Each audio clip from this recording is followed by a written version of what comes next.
Hello, Classy.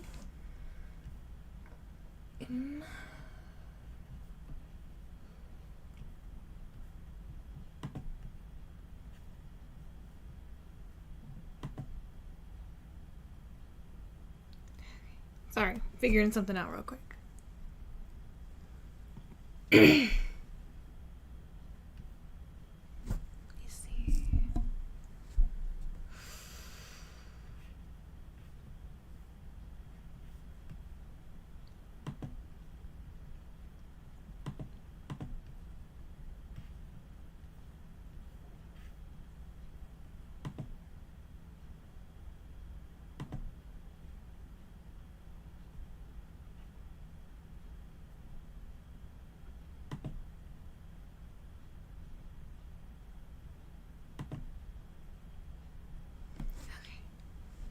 So how are you today?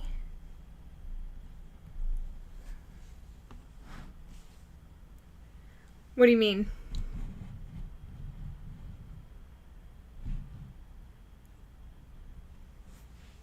The onboarding?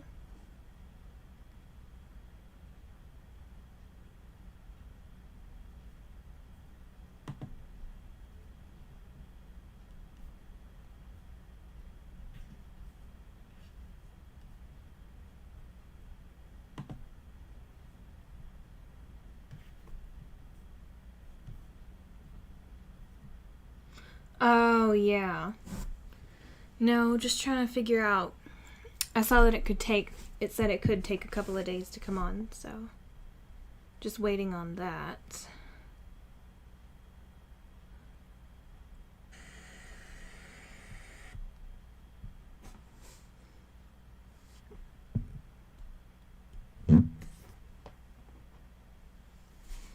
So I'm just going to be waiting on that, and then I have everything pulled up so that way I can see both chats on these sides. That way I can see what's going on YouTube and mm-hmm.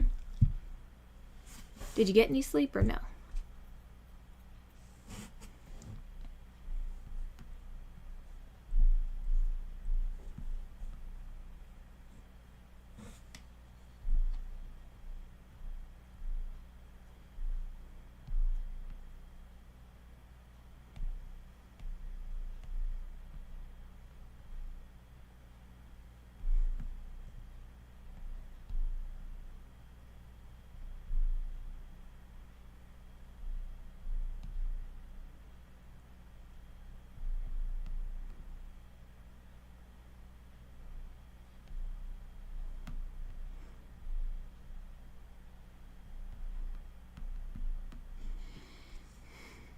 Mm-hmm.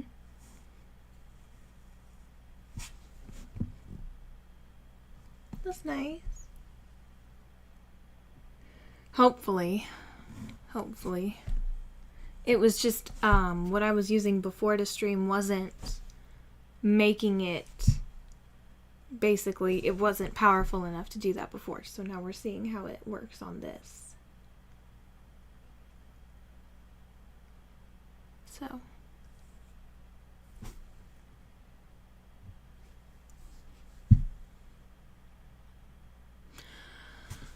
This is in front of me. The one to the side, no.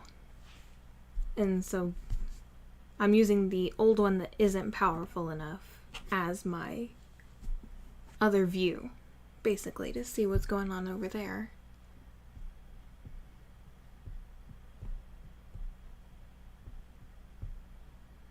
Because that's the thing, is the chats won't be visible, and that's a big problem, especially if the same thing happens with the raid. I want it to be where I can see what's going on and not miss out. I feel like I want to make a smaller canvas. I feel like I'm working too hard on that. Yes, I did. That's why I moved the mic over, and to be honest, I can't remember the rest of what you said right now. I did read it, I promise. I really did. I read it like 3 times. But I'm so sorry.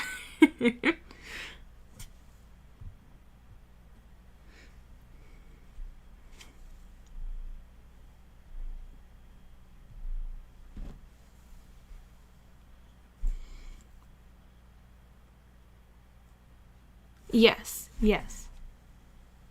Yeah, because it might take it as spam instead of... It processes it as spam instead of as messages. Yeah, I remember. I just... You have to remind me parts of it, and then I can remember the rest.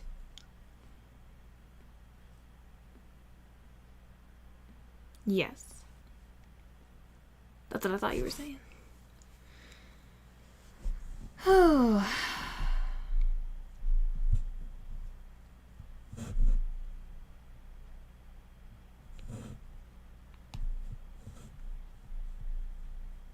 There we go, 8. So let's get our ad done.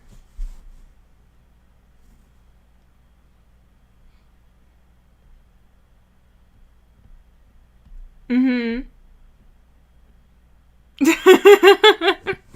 Wow. Oh, okay, that's gross. That's gross. Ugh. That's nasty. I'm not that flavorless.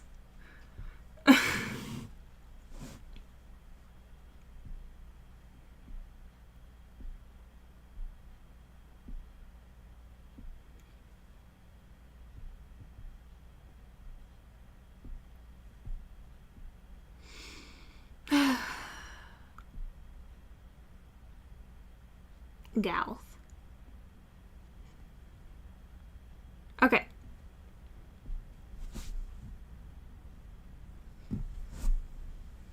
No worries.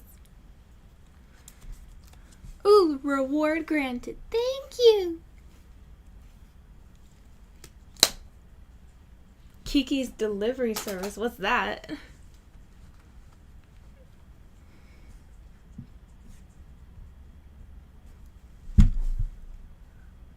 Uh-huh.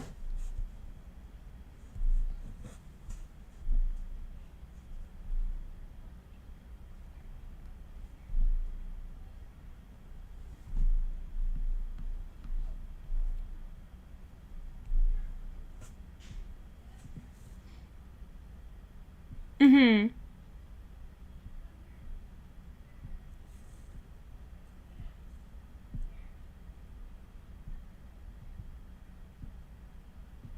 I see. Okay. No worries.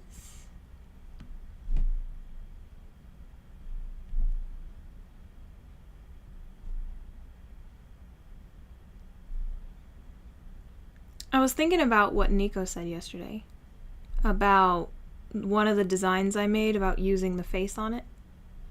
And when he was talking about VTuber, and I was thinking about it, and I was like, that actually would be really nice because they're very simple to make, but they're very pretty once you make them. And honestly, that would be nice. The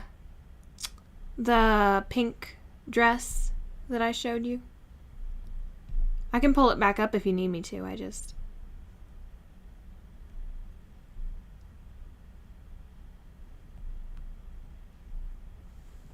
Here, let me get it real quick.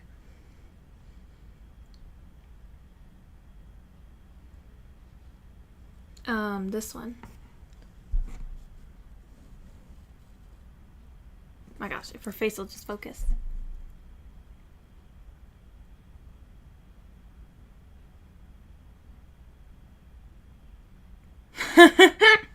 No, not quite.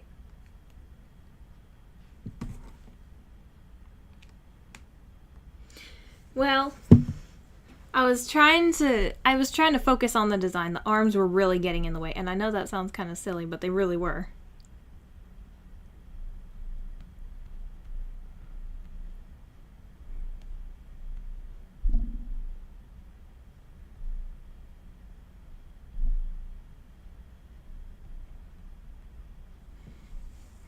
Mm-hmm.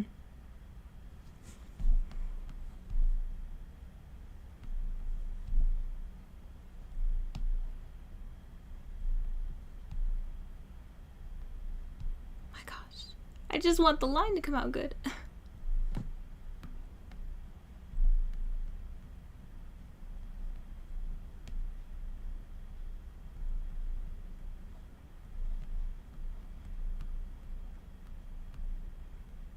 Actually, I don't think she has a nose, does she?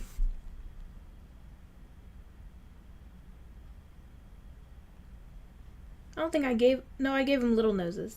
I gave him snubs. Okay.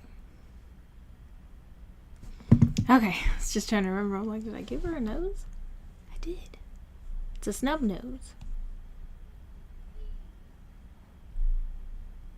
Because I realized I needed a simpler design. Hello, Soul!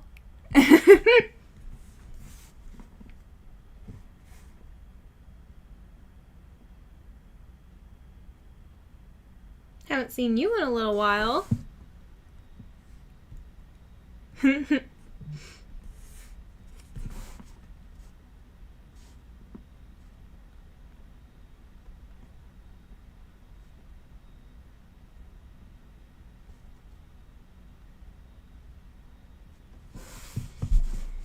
Oh, I got you. Could have just said you didn't want to come back. You don't gotta give excuses.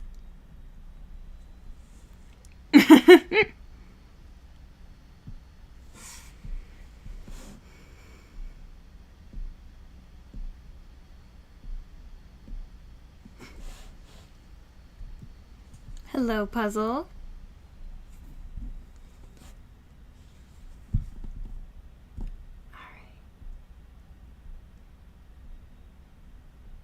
And this is on my YouTube. You can't see it on Twitch, but that's on my YouTube right now. Hello, Puzzle.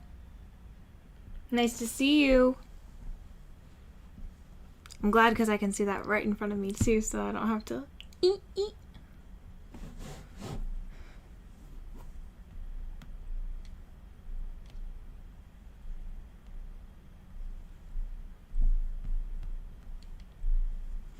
me see.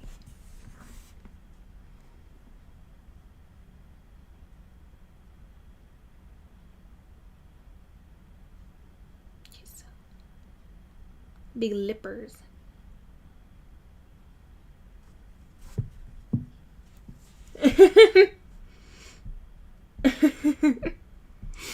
My gosh.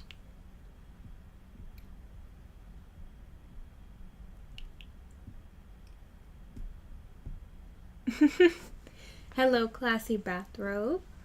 My name is Bianca. This is my channel, Inspired Expressions, and I stream all different kinds of stuff. And like art, I'll do makeup, I'll do hair, I'll just have chatting. And my favorite littlest pet shop figures. I don't know. I guess it depends on how cute they are, but my favorite like original character was like Zotrent from the original series.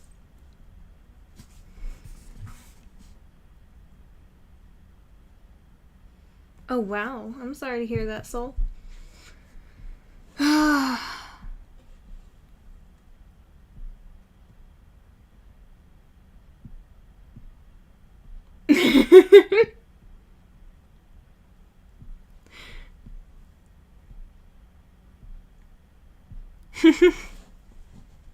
My gosh. Well, it's very nice to meet you, Classy.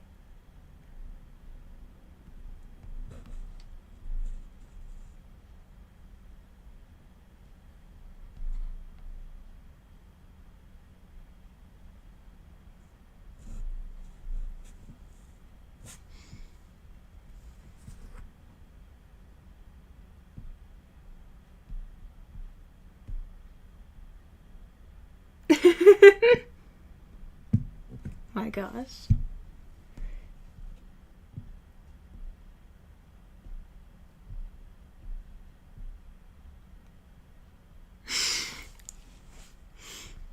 My goodness.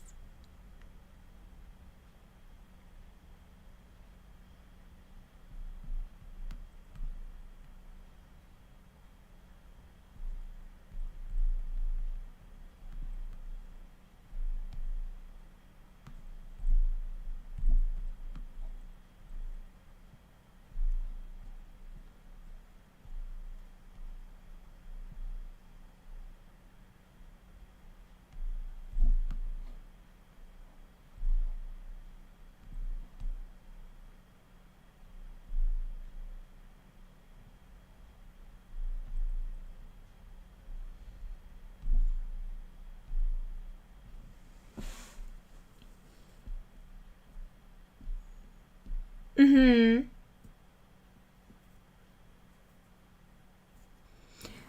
I'm using Ibis Paint. That's what I like to use personally. It's an app. So I use it on a mobile device. I use a tablet for this. I usually would do my phone. Before I used to do it on my iPad, but my iPad broke a couple of years ago, so after that, I never really did it. So this is my second time now using it after years of not using an iPad. So this is new for me.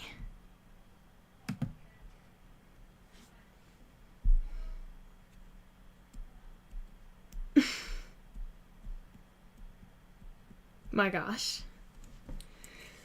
Well, don't worry about it, Classy. Don't worry about it. For whatever nothing you did.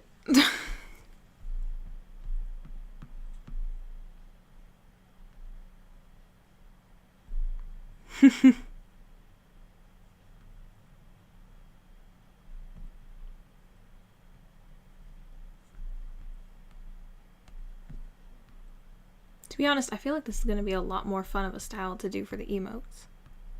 Ah! I don't remember agreeing to any of this, just by the way. I feel like I've been violated in this agreement.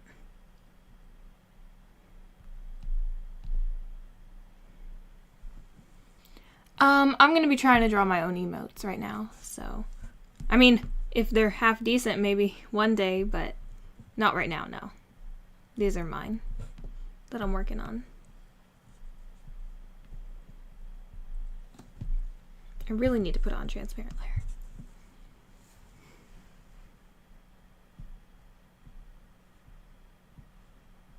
layer. My gosh.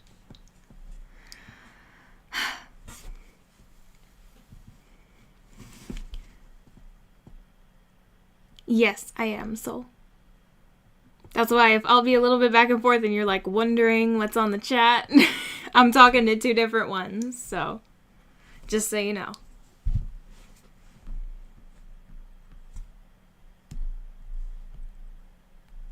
Oh, whoopsies.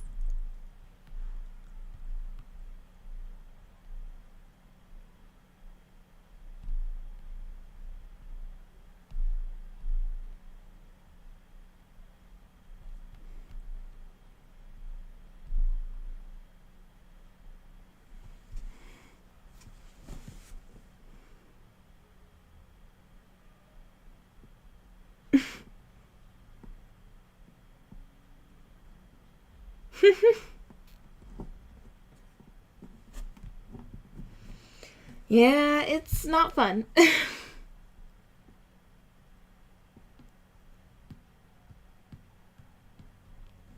Oh my gosh. Don't bully me. Just trying to make a living here.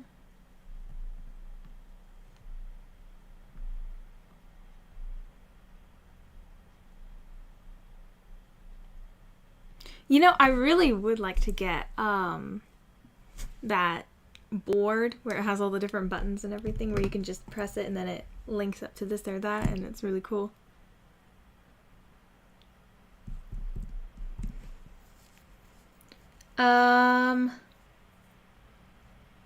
Yes. Yes. Exactly. You got it right. That was what, there was this program my sister was on, and it was for school, and it was like, you got it right. Was the most annoying thing you've ever heard, but it really did get stuck in your head.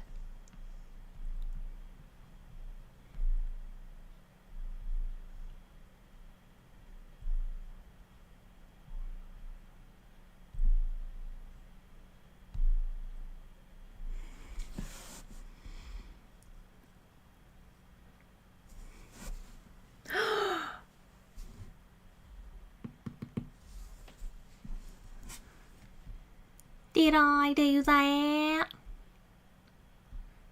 Yes, I love Family Matters.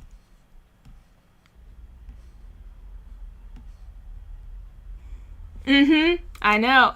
I think it was funny the first few times, and then when it was like his thing, it's just like, I don't want to do this anymore. You know, it's like, I just get paid to do this.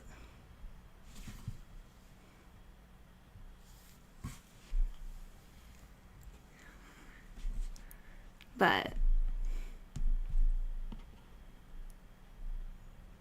I wouldn't blame him.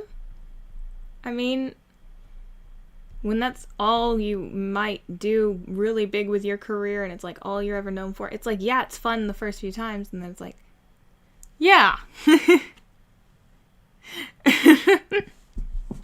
I mean, I would kind of feel that way. I don't know. I mean, I think especially with actors, it's like, it might feel like wasted potential. You know?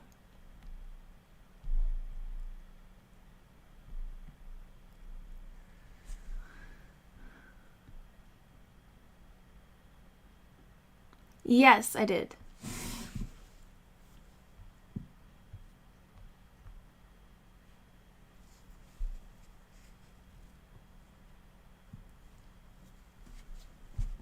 Thank you.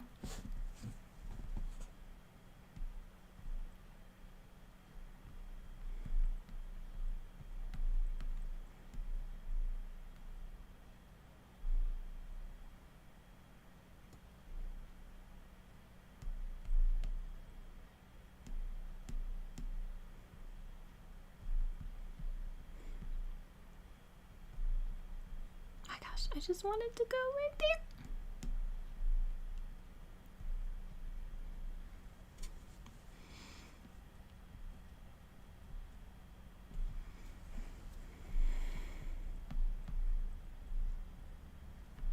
I just wanted to be this.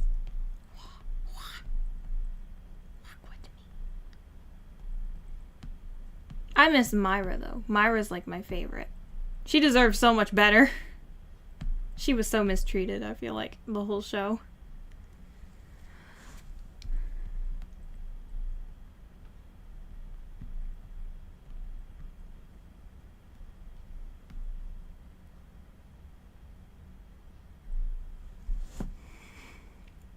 Mm-hmm.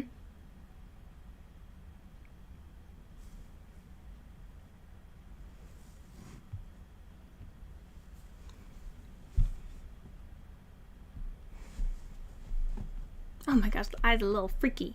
A little off. Sorry, eyeball.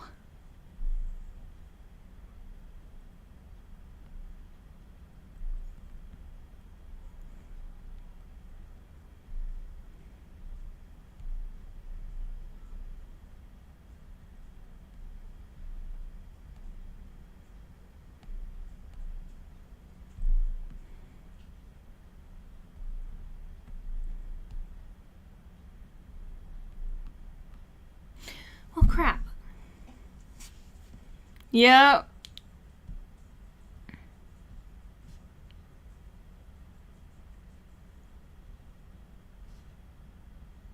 Mm.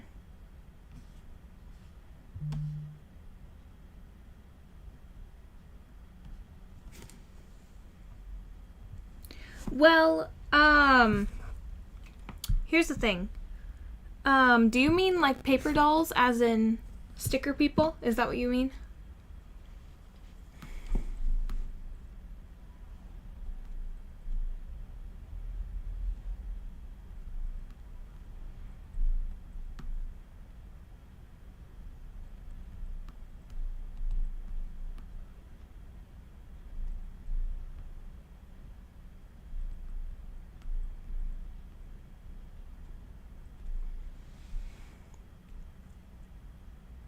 Oh, no, never. Never.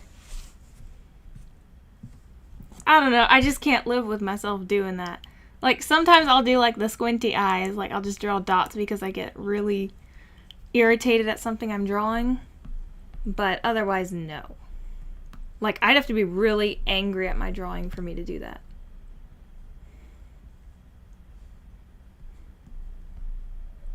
I sit for hours.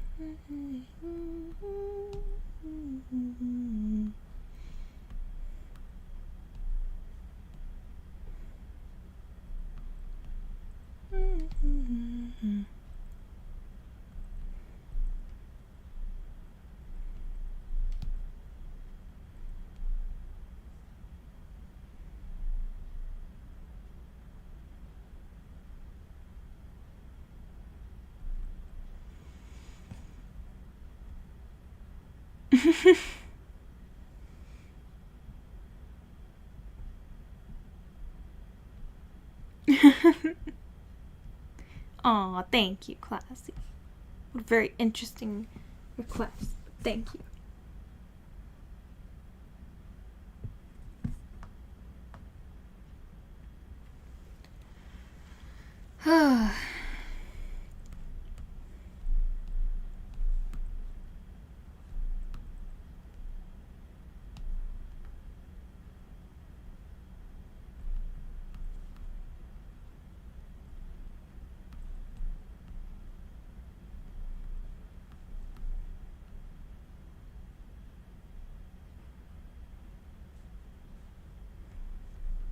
Yes.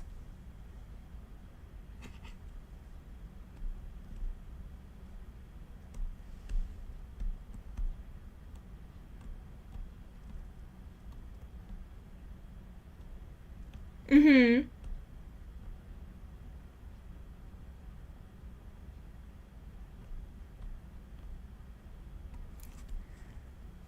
So, I mean both. Technically, it's both. But there are girls that might already feel that way, and it's like, there wasn't a way for them to say it without it sounding weird, you know? Like, of course, you probably don't know, but like, when girls have like sleepovers and stuff, it's not necessarily something you can just say. It would have to be something that would have to be brought up in a really strange question. And that's what I mean by, like, you know, having an avenue to express it. Because sometimes you just can't say stuff in front of, you know, your girls without it being way too awkward. Like, unless y'all know each other really, really well and y'all have been friends for years, it's very rare that you'll have an opportunity to say that kind of stuff and it go well.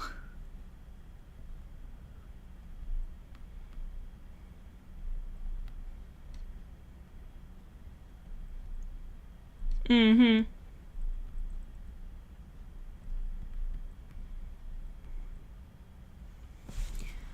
Well, to be honest, it's complicated because, it was multiple things happening at a time. It was, you know, wanting to figure out work, but jobs here are just not safe, really. And then, you know, trying to figure out ways to, you know, put my art out there, get out on social media. You know, I've talked about this before in older streams, but, you know, Etsy isn't really an avenue of that anymore because of all the fees and, you know, extra stuff people have to go through now.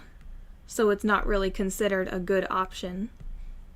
And on top of it, it was kind of something interesting that I really wanted to try out. It was something that I was like, I want to see how this goes. I would like to see what kind of people I meet, what kind of group it reaches. You know, maybe at the same time of, because what I like to do is have like a real conversation. I like to really have a bond over my product or over what I do in general. And so, you know, this is a really great way to get to know people, a really great way to build relationships, and at the same time get other things out there.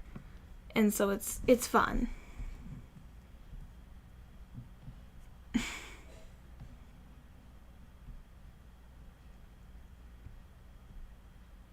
Yeah, that's true. It's very true. So, you know, it couldn't be one thing. It would be a bunch of aspects of it.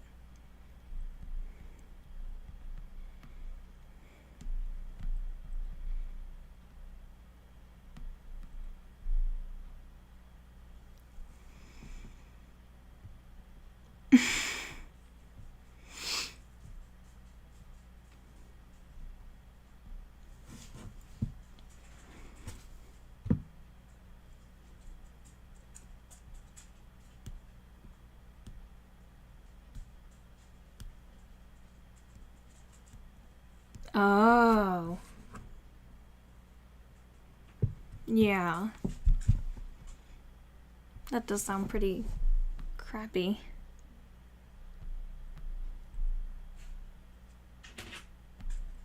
I have a dog scratching on my door. Allow me to retrieve them. I hear you. I hear you.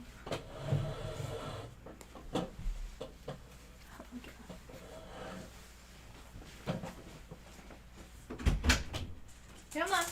Come on. You too. Come here. Oh, okay.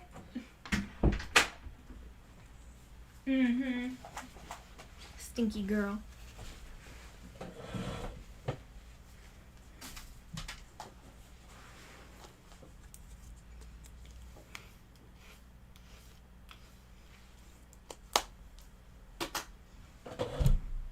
Oop.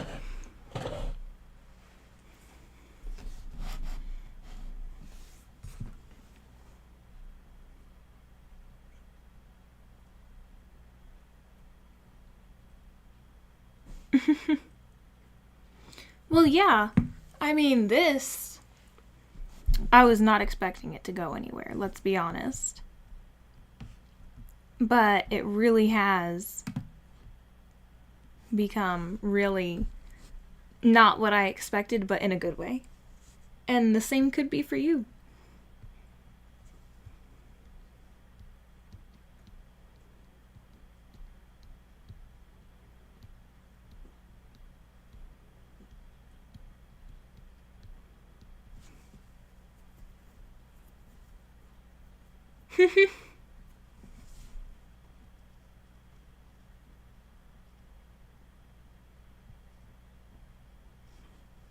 That's not a terrible idea at all.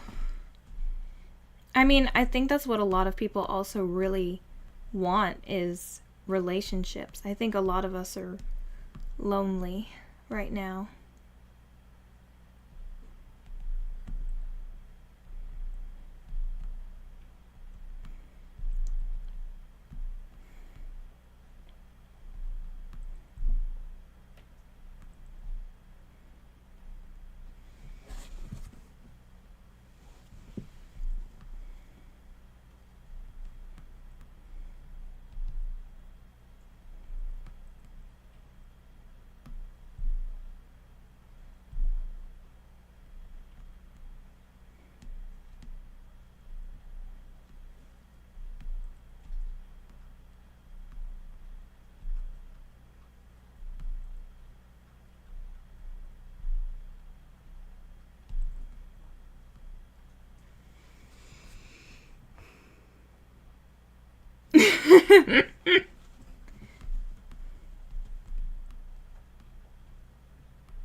Well, I do think if you genuinely are interested in talking to other people and, you know, having meaningful conversations, that in itself already makes you a lot more interesting and...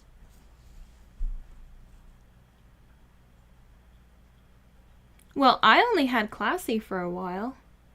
You know, even then, if Classy hadn't been around, I would have had nobody. So, I mean, for a while it is gonna be nobody, but like I was saying, when you genuinely are interested in talking to people and having real conversations, you're gonna start building a rapport. And you're gonna start drawing in people just because of those consistent relationships you've already built.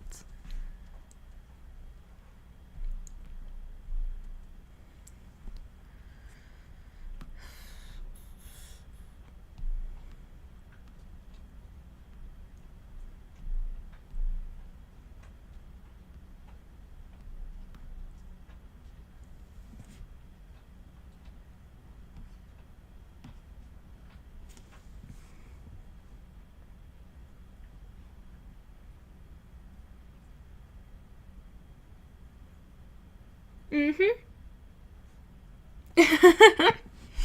Dig up the garden and go elsewhere. Pick up another hobby.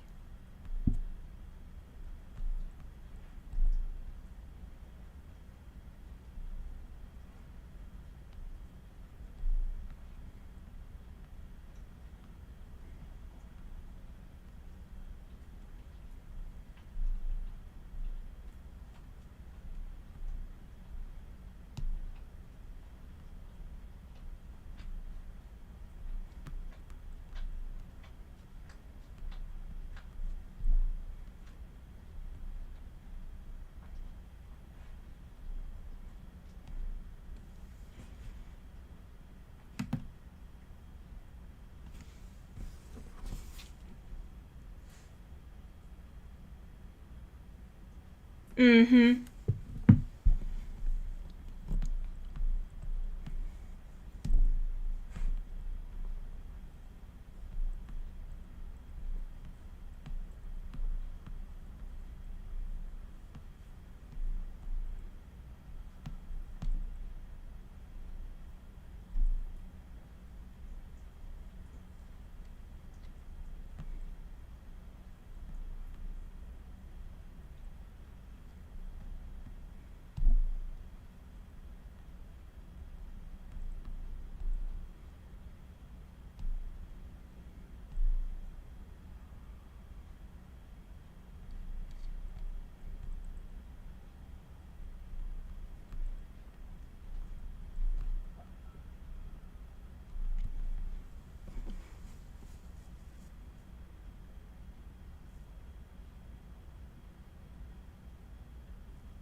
Well, I actually completely agree with what Classy's saying here. If you're over here trying to be somebody that you are not, that already is going to get you into a bunch of trouble because you're just going to wear yourself out and get exhausted.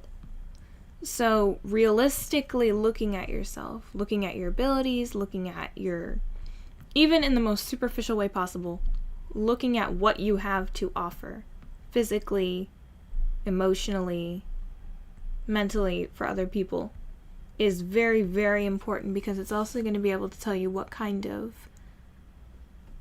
things you're going to attract, and also kind of, hello, puzzle.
I definitely agree with that.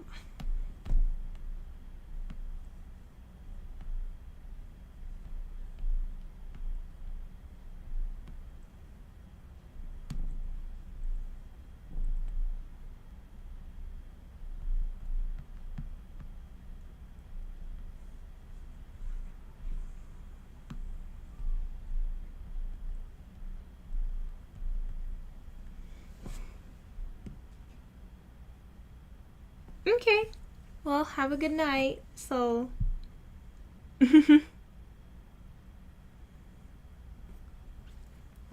Have a good day.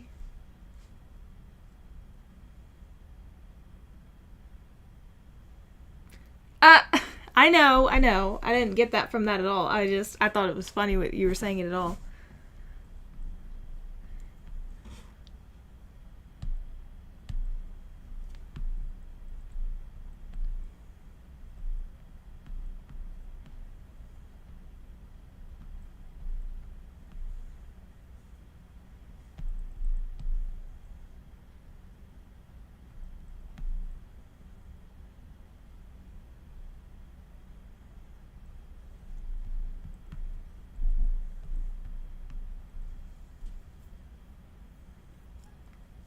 You too. No. No. I just thought it was funny what you were saying. I did understand. I thought it was funny because it's just funny to talk about it. It's funny to me. It's humorous. Just the fact we're even having to talk about it at all is what makes it funny to me.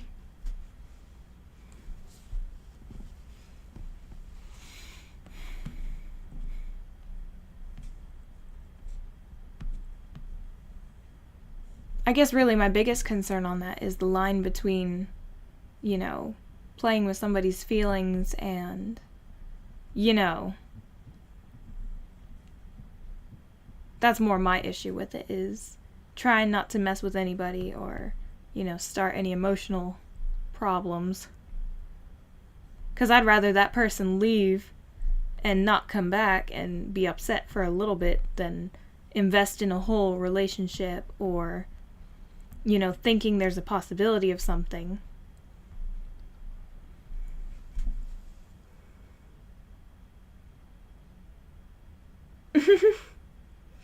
Yeah. I don't know. I would just feel bad, especially if that person was like paying or like doing the whole subscription thing or anything like that. I'd feel really terrible doing that to them. Because, I mean, they'd probably genuinely think there was a chance of something, and I would hate to do that. You know, even though it benefits me, it's like, it's not nice. And overall, it ain't worth that much.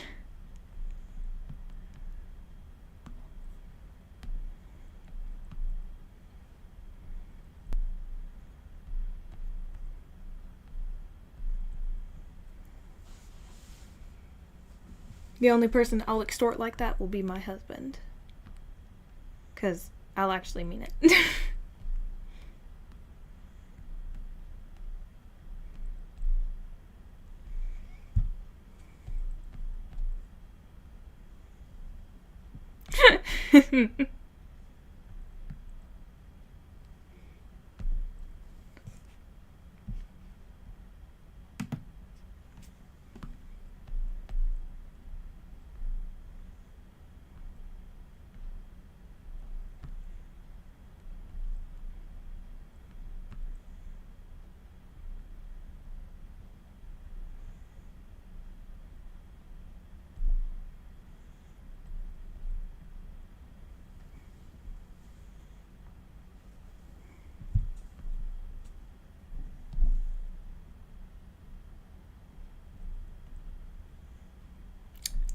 Whoa, whoa, whoa.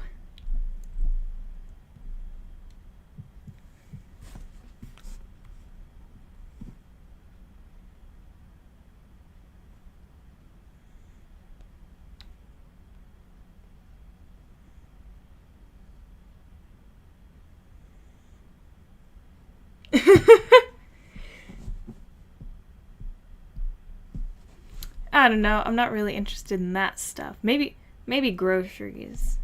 Groceries is pretty practical, right?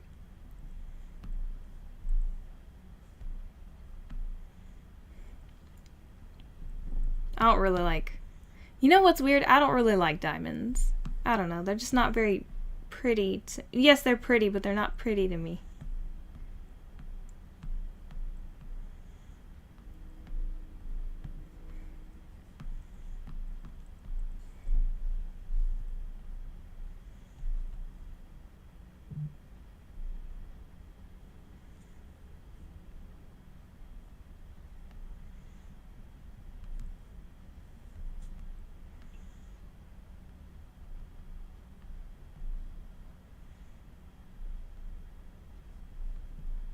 Yeah.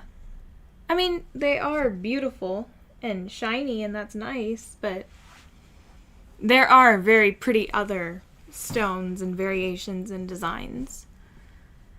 Like, I've seen these, like, floral rings that are, like, mixes of, you know, light green stones with pink stones, like rose quartz and all that. And they'll have little pearls in them. And they're so pretty. Just the whole combination about them is just gorgeous. And I'm just like, that's something that I imagine paying that much money for. Not really a diamond ring. But I understand the whole thing about diamonds being super durable and long lasting. It's just, you know,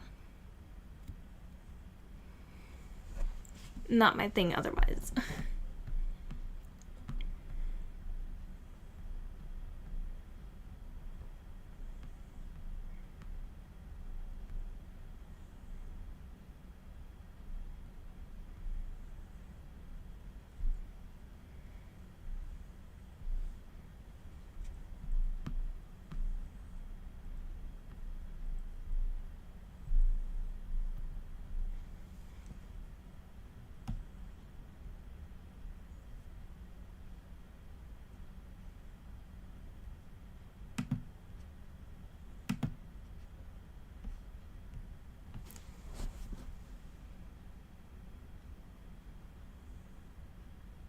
Yeah.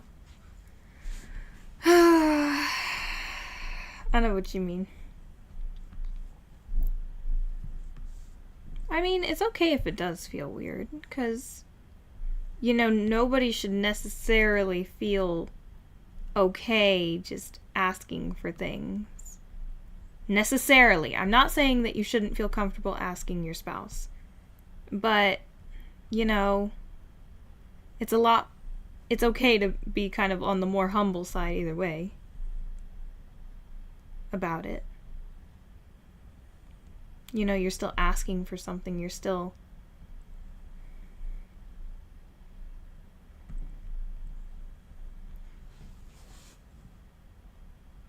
Oh. Okay then.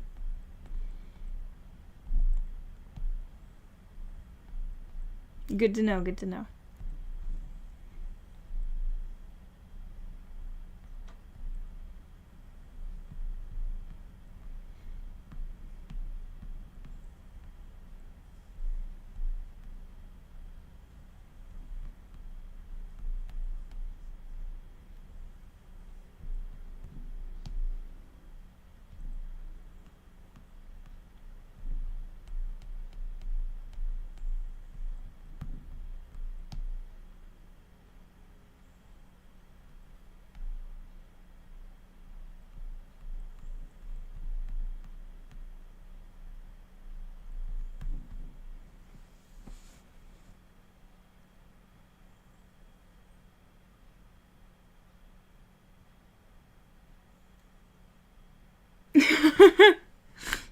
I'll say please.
Mm-hmm.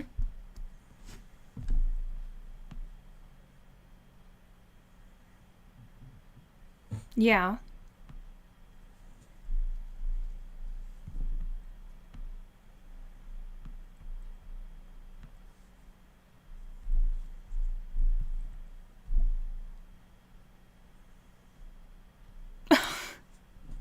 Well.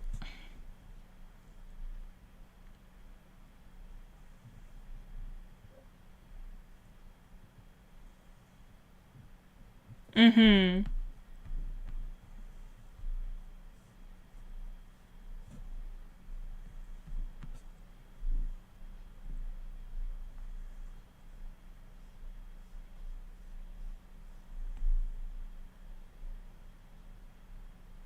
I understand though. Everybody's having a hard time with money, or they're having no hard time with money and, they're spending it elsewhere. You know. You know what channels I'm talking about.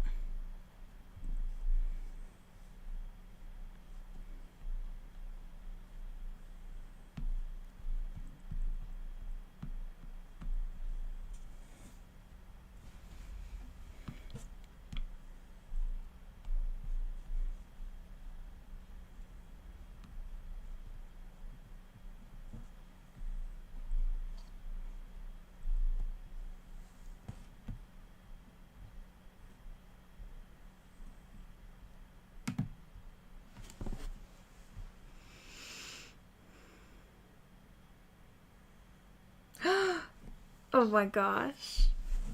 Oh my gosh.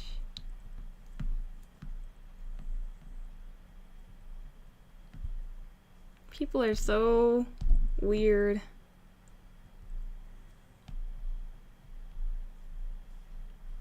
Just like no need to lie either. Like if you're actually a good person, it's not even gonna matter that much. Like don't get me wrong, it's gonna matter, but like why even lie in the first place?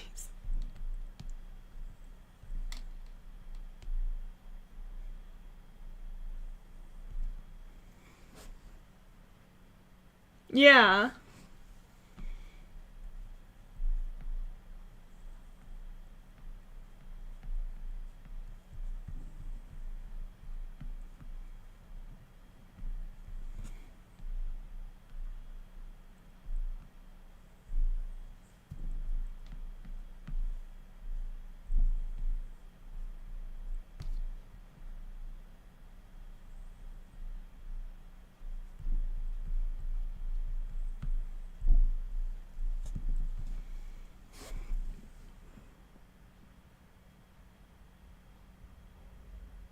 Yeah, but she wanted to be obsessed over with money. There's different kinds of obsessive. There's ones where the money doesn't matter, you know, kind of like a good example of that, I would say, is like, you know, even for example, Adam's family, Morticia and Gomez. Their whole relationship isn't based on money or, you know, anything like that. It's just each other. That's a more healthy version of obsessed. And obsessed over.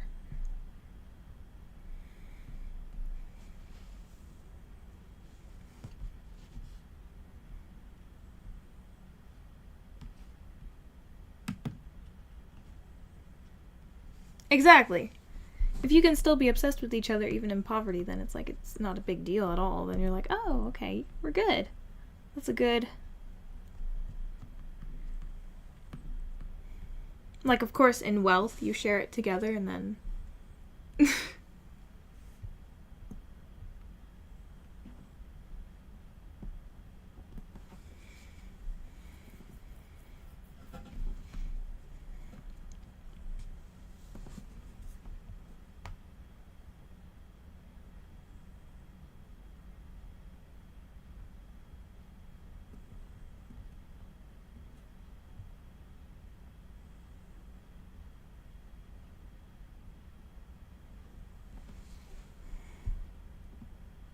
Why? Ah.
I kind of know what you mean.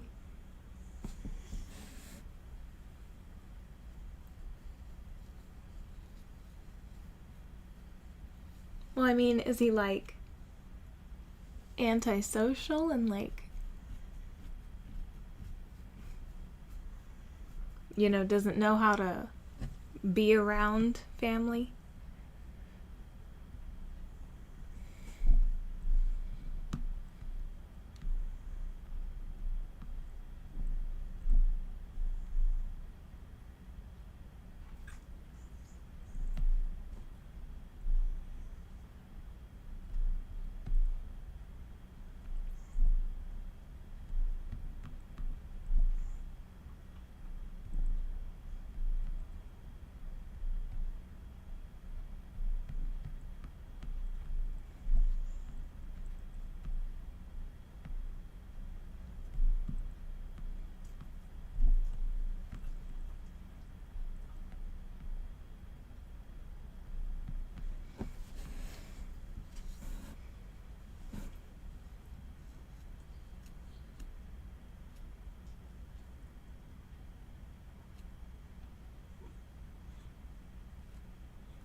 I see.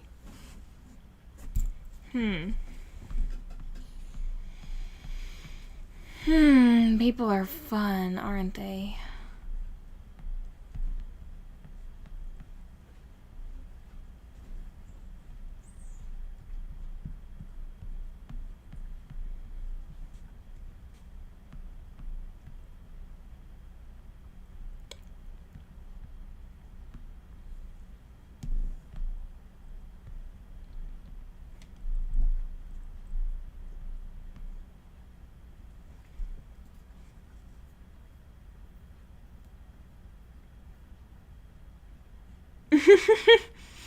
Oh my gosh.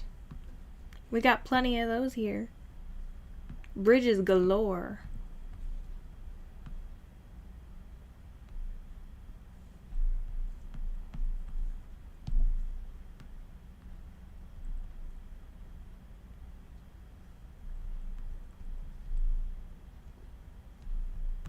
I have a fun idea for a thing.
Oh, I see.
No, not really. Just slept. I washed my hair and tried to roll it before something tonight, and then so it's been uneventful. I'm tired. You know, I really like doing all of this, and it's nice, especially for, in a sense, being work, but it is still work in the sense it exhausts you. Even though it's fun and interactive, it's still...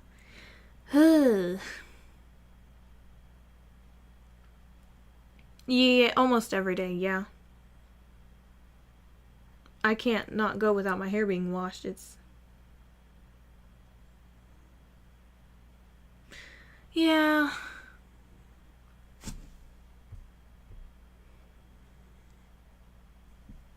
I don't know. I mean,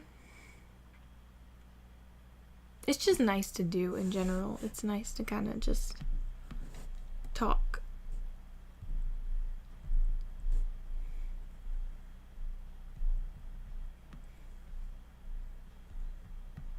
My sister don't want to talk to me, so I'm all alone. She being a moody Judy, so.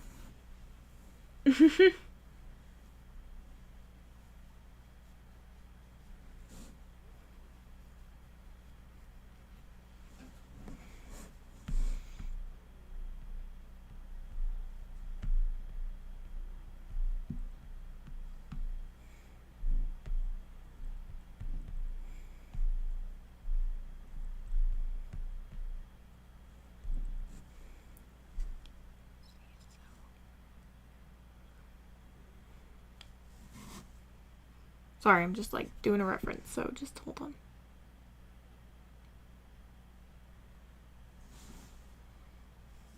You know what? There are references on here, and I really love that. They're really fun on here. I'll show you. Tracing sketches. So you have hair. Let me look up hands. That'll probably help. Okay.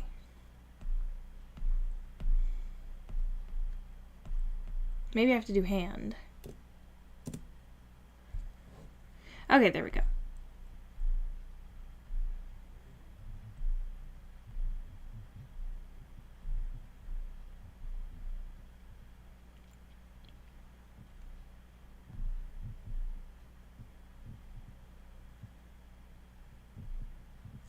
Oh, I like that one. I like that one. So let me just...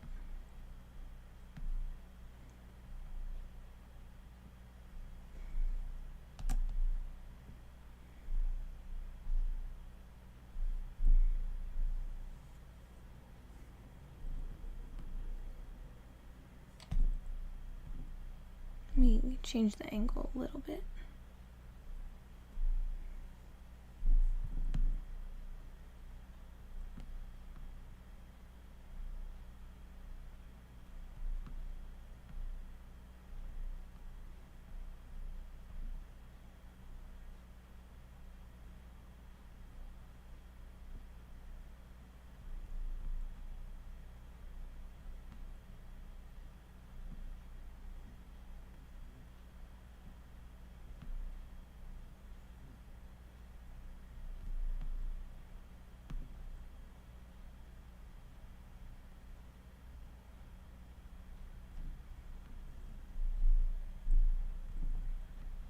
Okay, I think we got a hand. My gosh. Ooh. My back.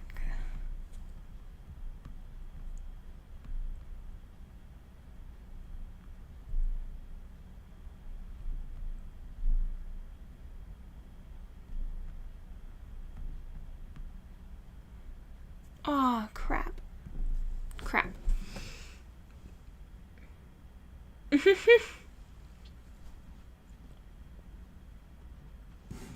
I'm gonna have to color in all of that with skin color. And I don't want to. I'm lazy. No, why does it blend in? Don't blend in. Eh. Eesh. Eesh. No. I'm gonna have to do it over layer.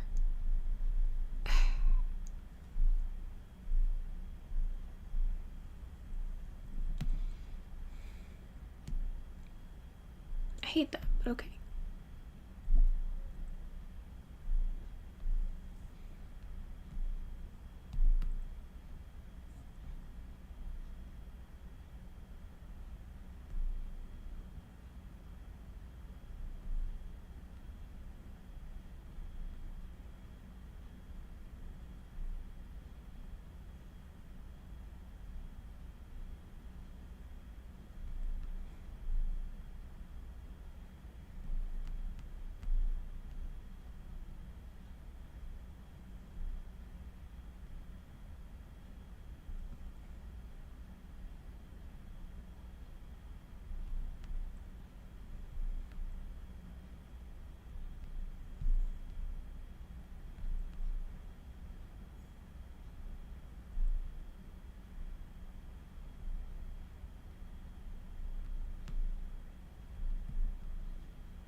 Hello, Nico.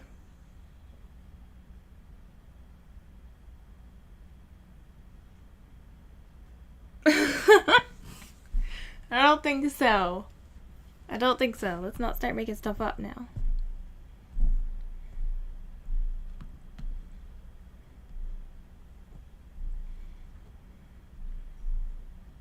How are you today, Nico?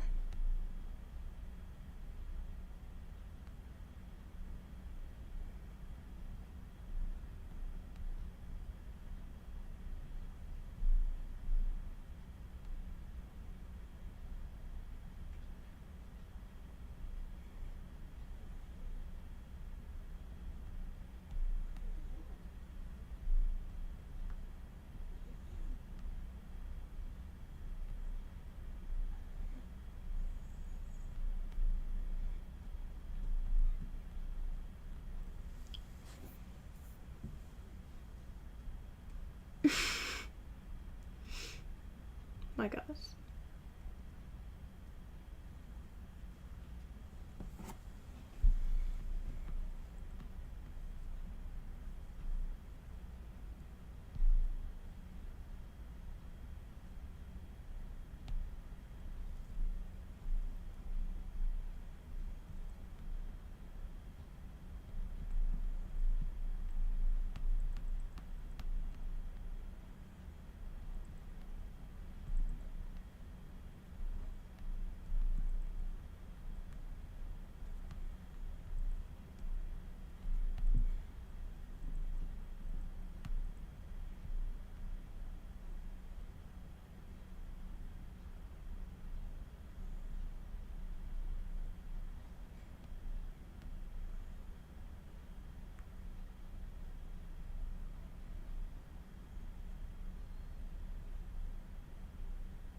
My gosh.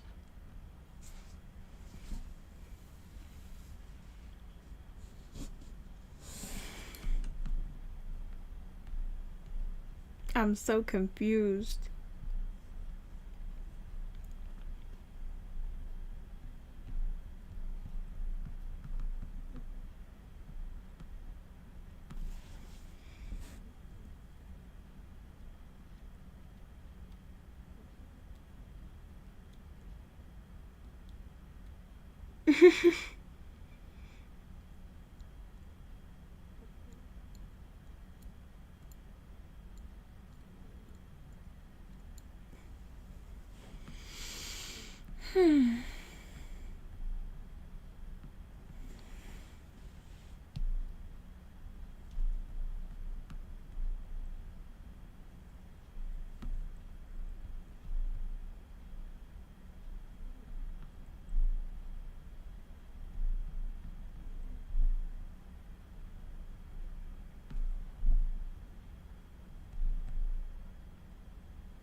Mm.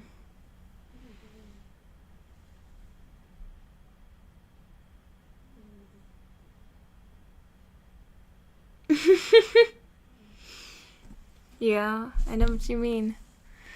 I'm tired. Good tired, but tired.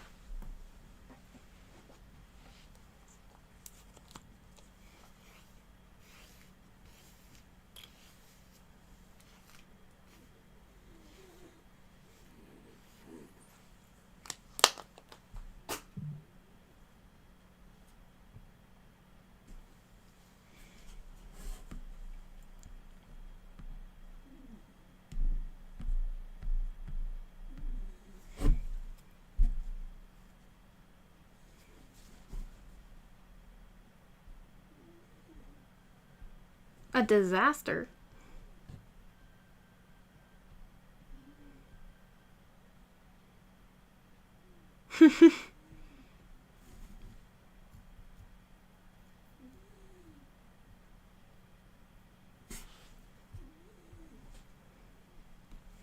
What kind of disaster, if I may ask?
Oh.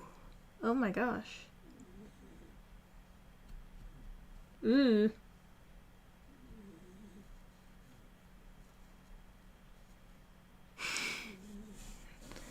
No, that's terrible though.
Oh my gosh.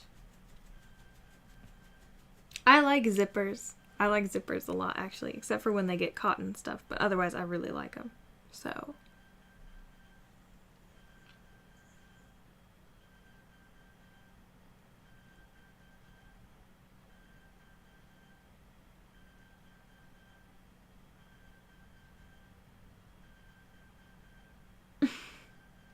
Well, of course not. I don't think anyone likes that.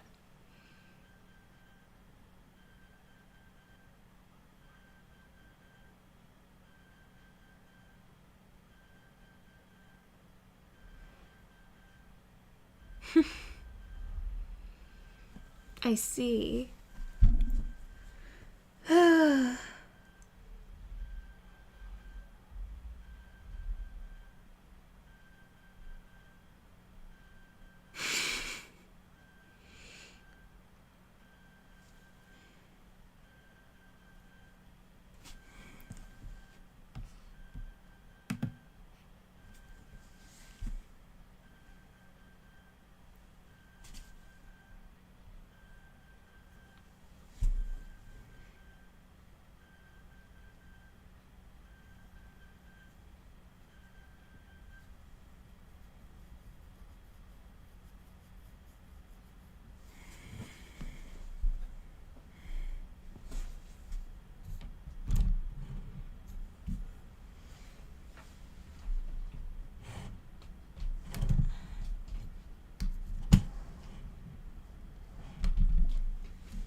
That's kind of funny.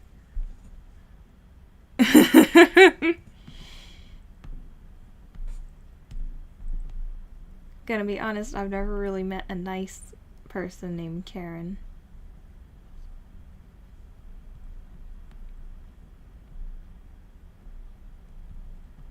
So I don't even have something to dismiss with that.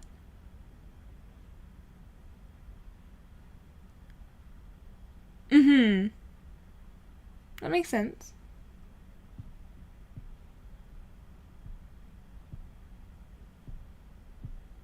Mm. Do you even live in the US? Cuz in Texas it's more like same thing. When you're 18 you're an adult, so you can do whatever you want.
I'm not sure. I'm not sure.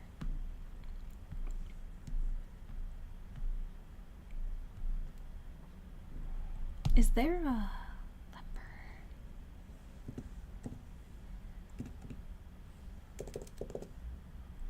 Let me try images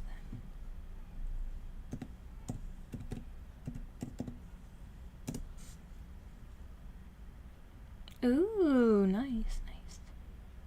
Nice, nice. Let me select. We're gonna take the easy way out.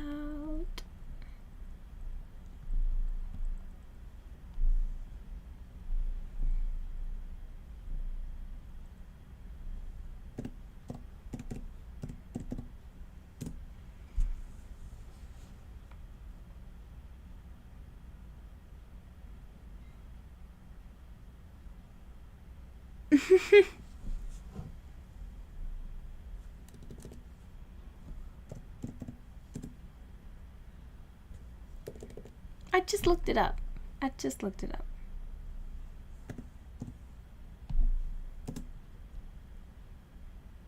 The heck?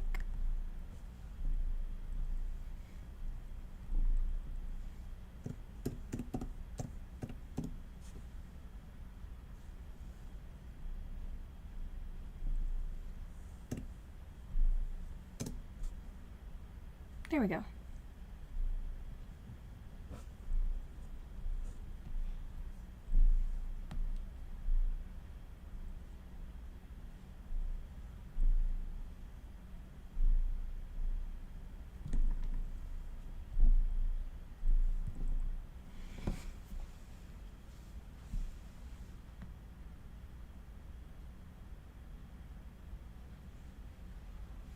Mm-hmm.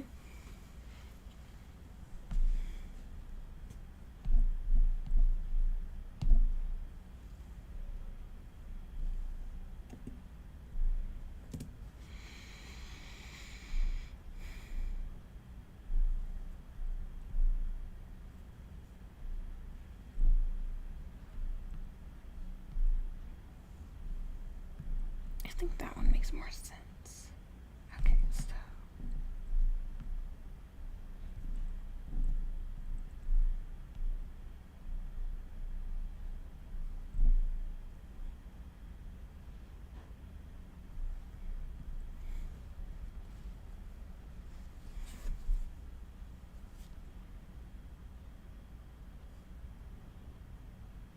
oh, really?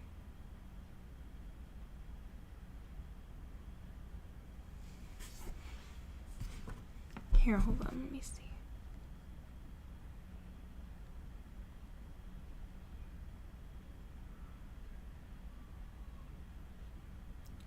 So, where I am at least, you know, chalupas are like tostadas, where you have the flat tortilla, or you have it fried and folded, and then you have like that. It's like a taco, or you know, you can have refried beans on it with taco meat and cabbage, or you know, lettuce and tomato, avocado, like a bunch of stuff on it.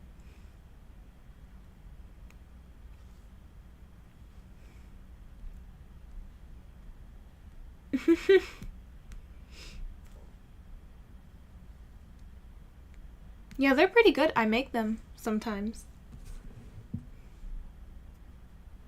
Yes.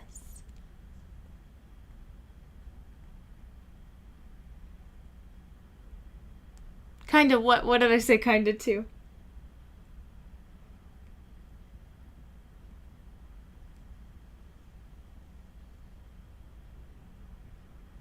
Oh my gosh.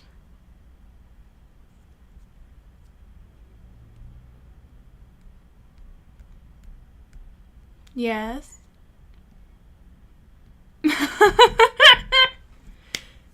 You know what? I actually, that's not a horrible idea though, because they are really easy to make. So, they are fun to make. But I just haven't in a while because I've been busy.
To be honest, before I had my gallbladder out, pizza didn't really bother me that much. I mean, it did bother me a lot, but I just didn't care.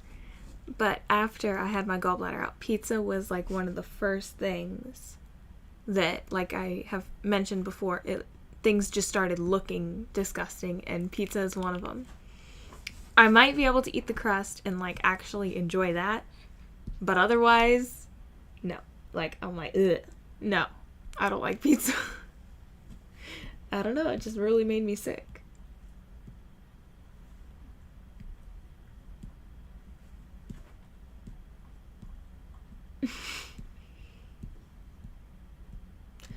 No, I eat the pizza. I don't waste food. If I had a choice, I would just eat the crust.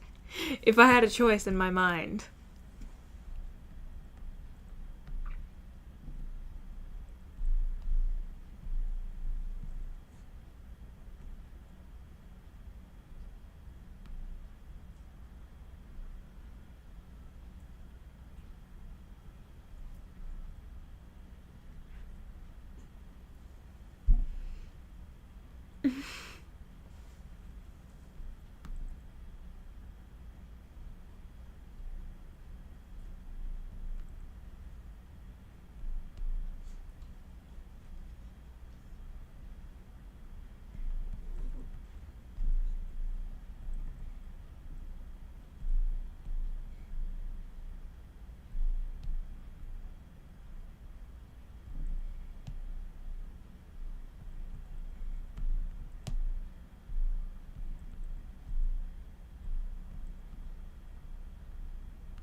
What?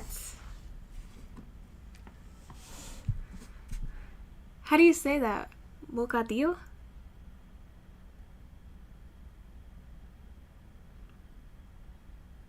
I have never heard of that.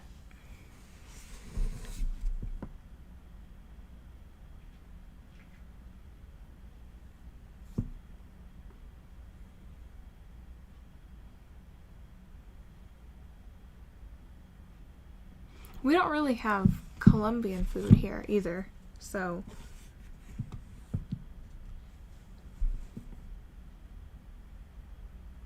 like I think we'll have Peruvian. We definitely have a lot of Tex-Mex, Mexican food. We have Puerto Rican. We have pretty much everywhere but Colombia. And a few other crazy places, but well, who knows? Maybe you could open a Colombian restaurant and be the first one over here. See how that goes.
I don't know if I've had Filipino food before, maybe.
Well, let me look.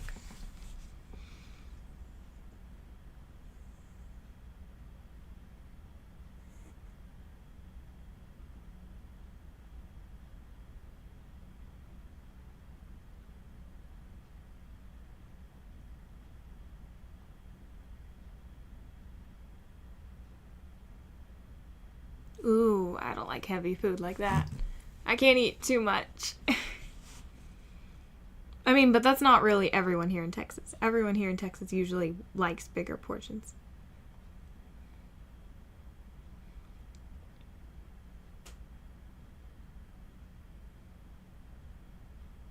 Ah, well, you know, if your mom's interested in the life here, she's interested in the money. The cha-ching. The bling bling.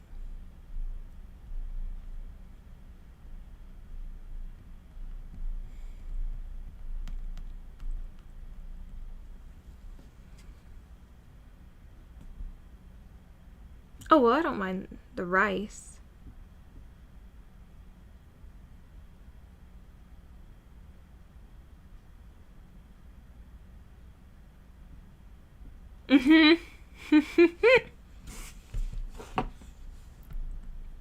You do that. You do that.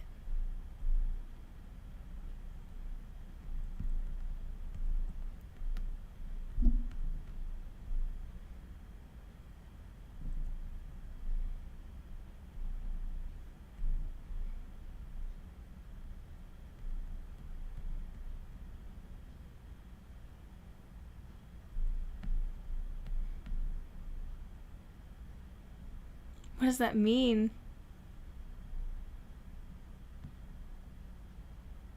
I'm confused. Did I say something that I forgot?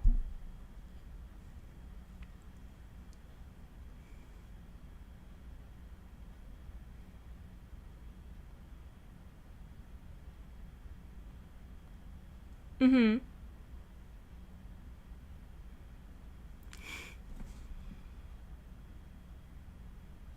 Okay, just making sure.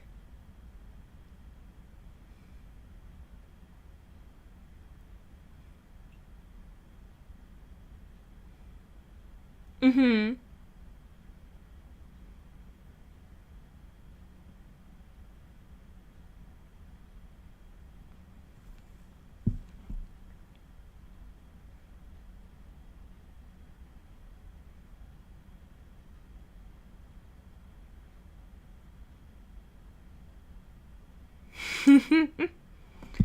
Well, I just believe you. I don't know.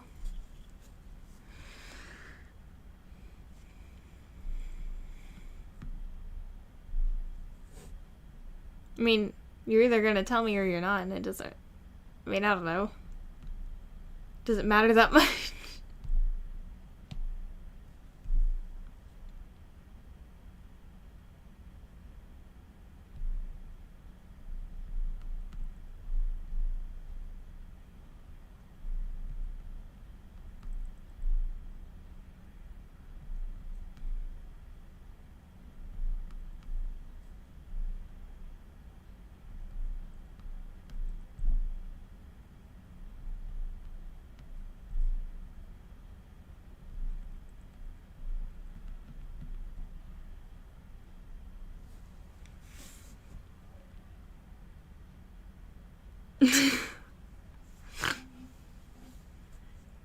I don't know.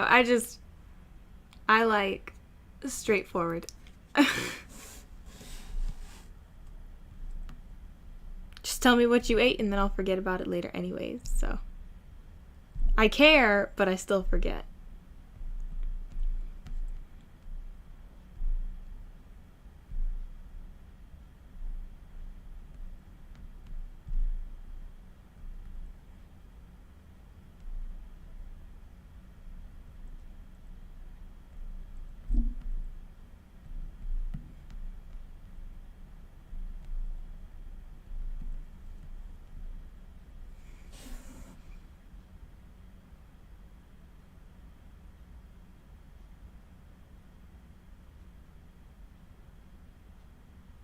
What?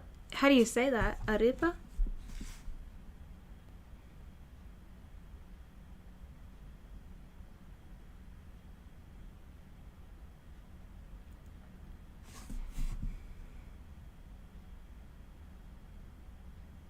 Like, you'll have to describe what it is.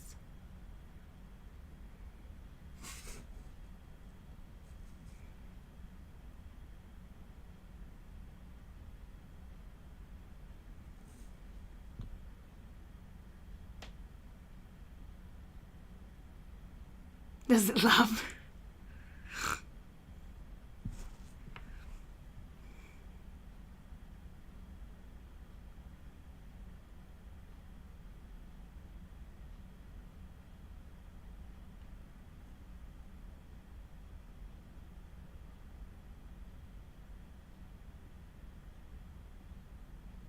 Well, I don't mind the long stories. I'm just like... It's like, if it's something that I ask, like, how's your day? Like, I want to hear how your day was. Like, if you're just gonna... Like, what you were saying about the chicken thing. It's not a long story, but it's not the point. It's not the truth either.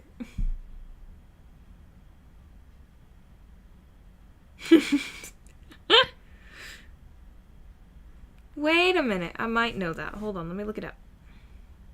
Let me look it up, too, to see the picture. Oh! I think I've had something like this.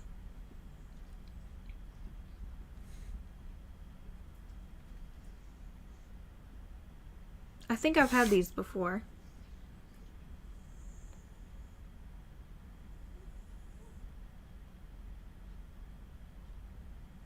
I don't know where I would have had them. But I've had something similar to that, but maybe it's a different version. But I've had something like that before. But it's called something else. It must be a Mexican alternative or something, because we have something like that here, but it's called something else.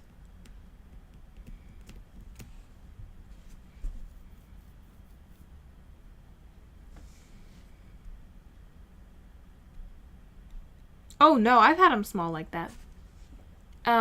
But they're all different sizes. I mean, it's not just the small ones. It's... Okay. I'm not going anywhere.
Why?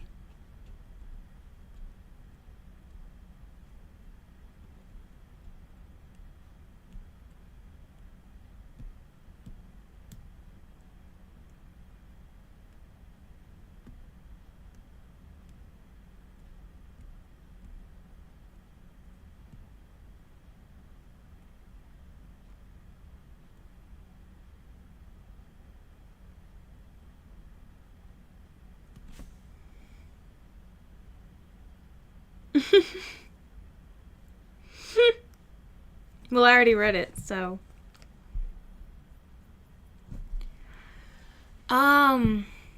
Yeah, no, we have something like that. It's just a little bit different.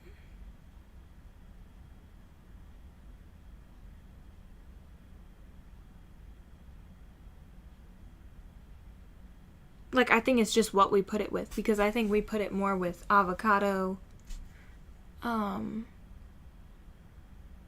lettuce, a few other things, but I really.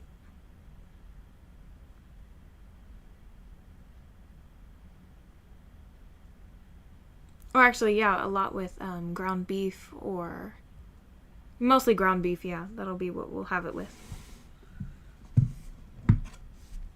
But again, that's at Mexican restaurants, and it's a little bit different from exactly that.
Mm-hmm. No, I've seen other people get it before. I've never had it myself personally, but I've seen others get it. I couldn't tell you who, though, and I couldn't really tell you when either. But I've seen them, definitely.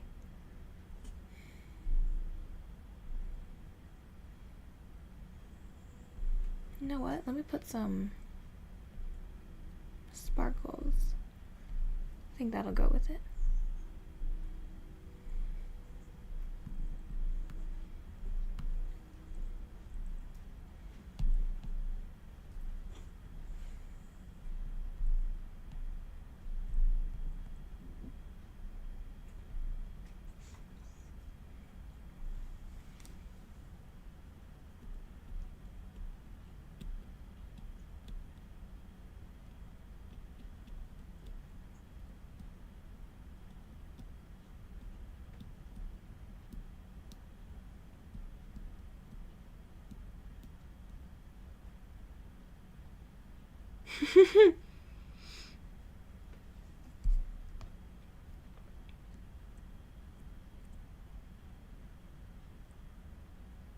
Mmm.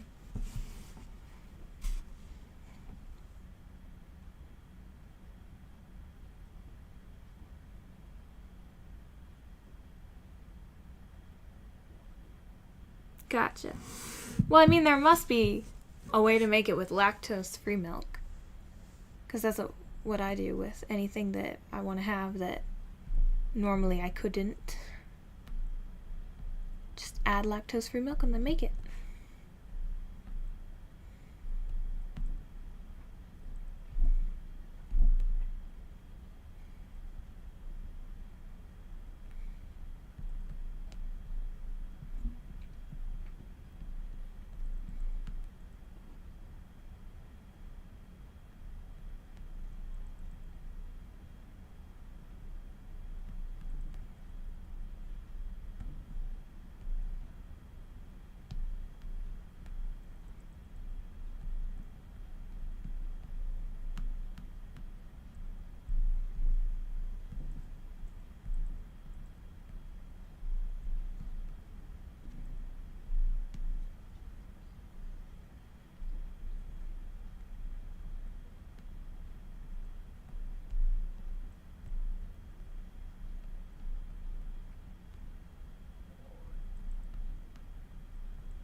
Well,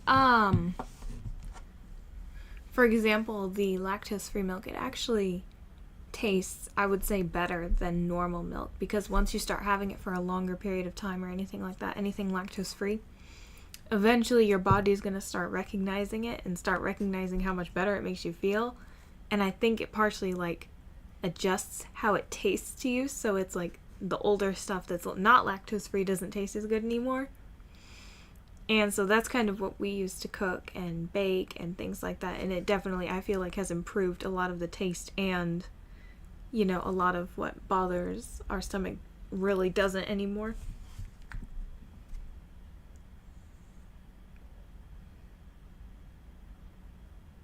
Yes, exactly like that.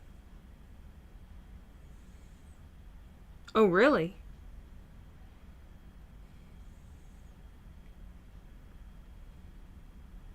What brand do you get, if I can ask? If you know what it is.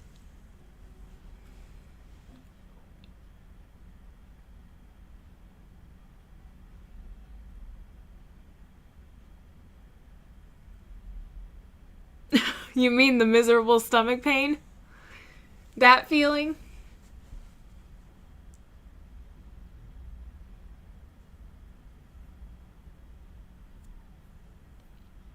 Well, I definitely feel like each brand is different. Um.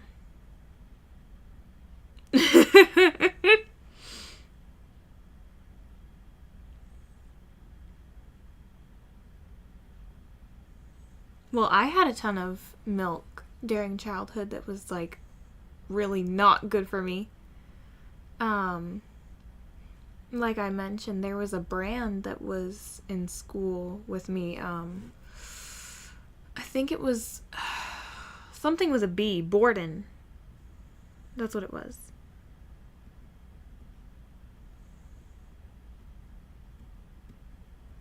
Like that Borden milk. I've had it years later, and it used to be really nostalgic for me. But I guess after the lactose-free milk and everything, it just doesn't taste quite as good. Mm. and yet at the same time, you're also 5'6". Not to say that to be mean, I'm just saying it's kind of ironic how that works.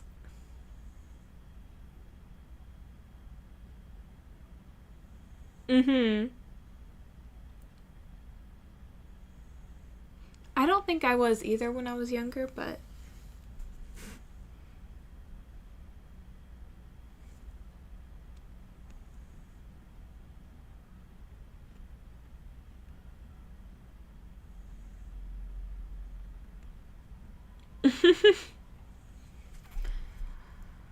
ugh, I think it really, really depends.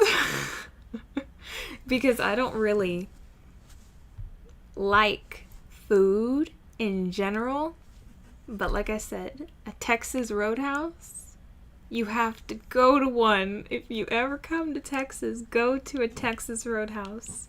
Get the green beans, get the salad with the egg on it and everything, and then the steak and the shrimp. It all kills me. But it's one of the few meals that I, like, genuinely love and enjoy, and it's, like, worth all of the agony. I don't know, it's just scrumptious. It's scrumptious. But actually there when I was little, I could go there and they would have dancing. They would have dancing there where all the waitresses would get up and dance. And so I would go up there and dance with them. And it was so funny because they didn't invite anyone to dance with them either. I just went up there. They don't do that anymore because I guess, I don't know. Maybe they only do it at night now, but they used to do it all the time, like every hour. Or every few hours.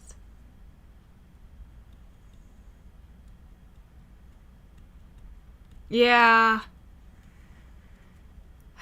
Well, I'm telling y'all though, if y'all come to Texas and get Texas Roadhouse, just green beans, steak, shrimp, all that.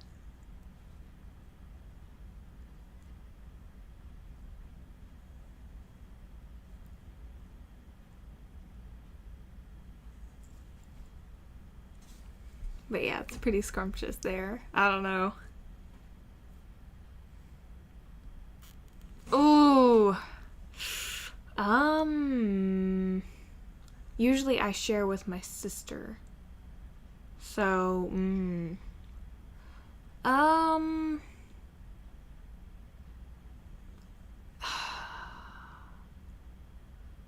you can get it to go. If you get it to go, and maybe you don't get a drink because maybe you have a drink on hand that you can get somewhere cheaper, like at a gas station or something. Like if you get a slushie from a gas station, let's say you pay $1 for that, and it's a big old slushie, then you have your food. That would be like $20 for the food, usually. Around $20, I think, for the food. But then you can ask for an extra box of rolls and butter for free. So that comes along with that. And those rolls are wonderful. Oh. Well, if you do it to go, you don't have to tip. That's what I was going to say. If you do it to go, you don't need to tip. But if you go in there and sit in there, I think it's like 20% tip of however much you pay.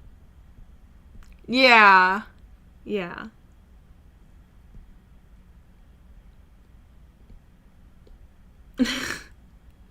I don't know where Pagoda is. If it's outside of Texas, it's not there.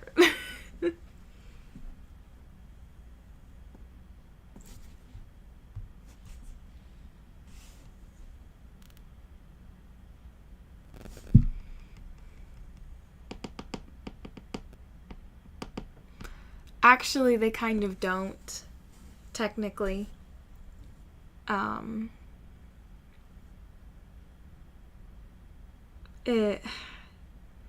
And it's also considered more polite. You can choose not to really tip if your waiter or waitress is not very good service, but if that person really has given you a lot of personal attention and accommodated a lot of your needs, like for example, if you have a lot of substitutions or you're like, I don't want this, I don't want that, and you make their job basically harder for them, then that's why it's considered more polite to tip.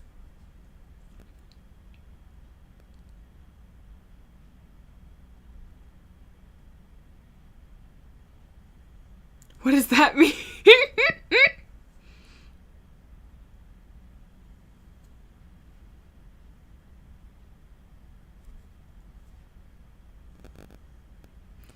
Oh, I didn't read what you first said.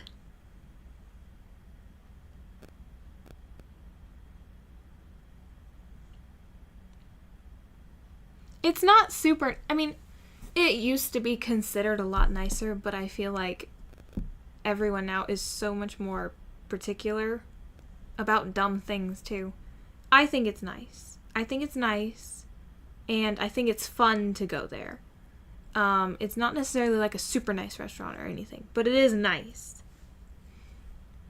But,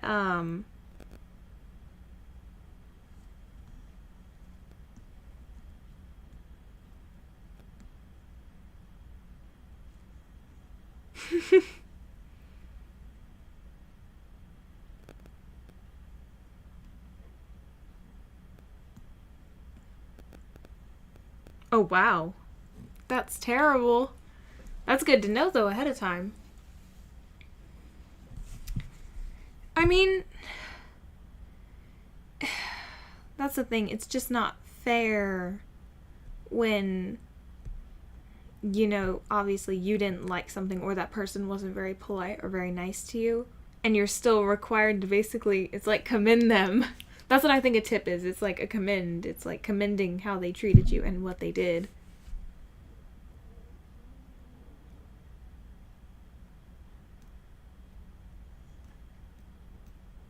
Oh, wow.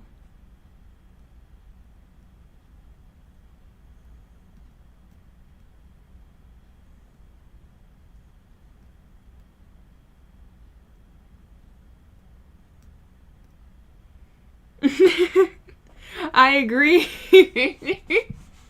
Well, don't get me wrong.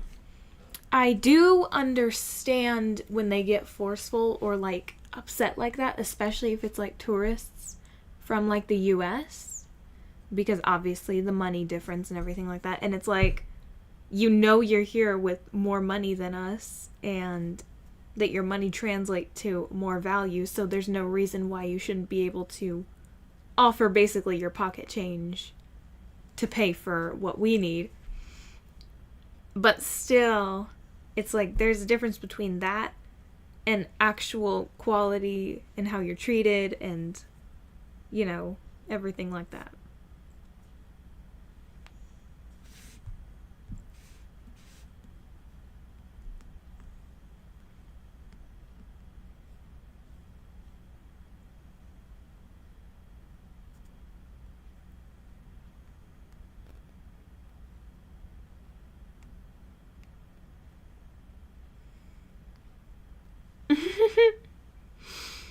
That's how I feel. I really love sitting in restaurants just for the atmosphere and listening to people talk, but to be completely honest, I don't like I don't like dealing with the people.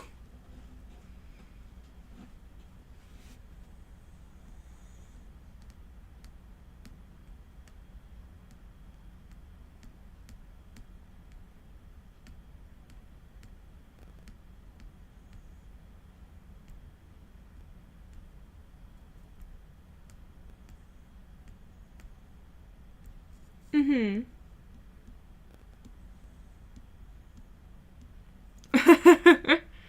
Yeah, I know what you mean. It can be like that.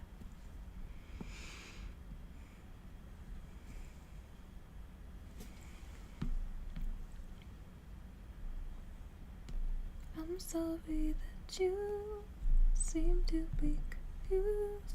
Mm-hmm. Mm-hmm. Mm-hmm. Mm-hmm.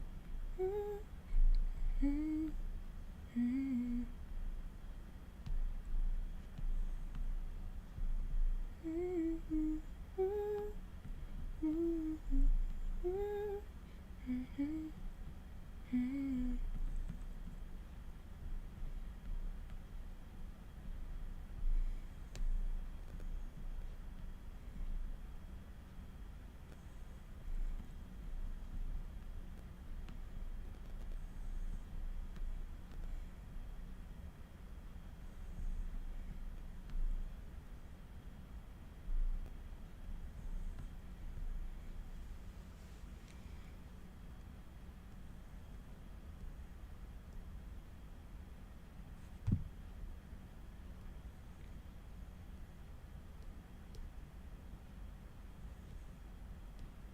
Yeah.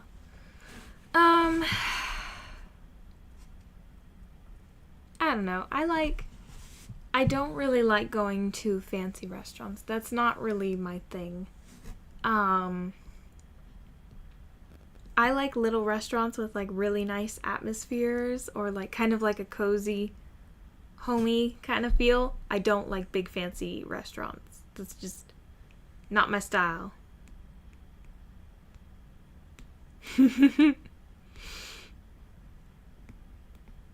What do you mean, what are the rules? You're gonna have to explain that.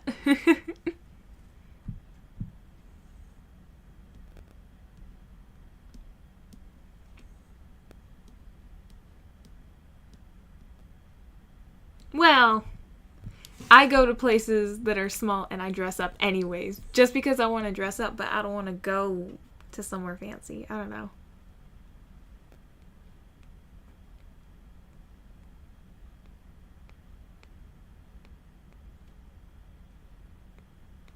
Aww. That's cute. That's interesting.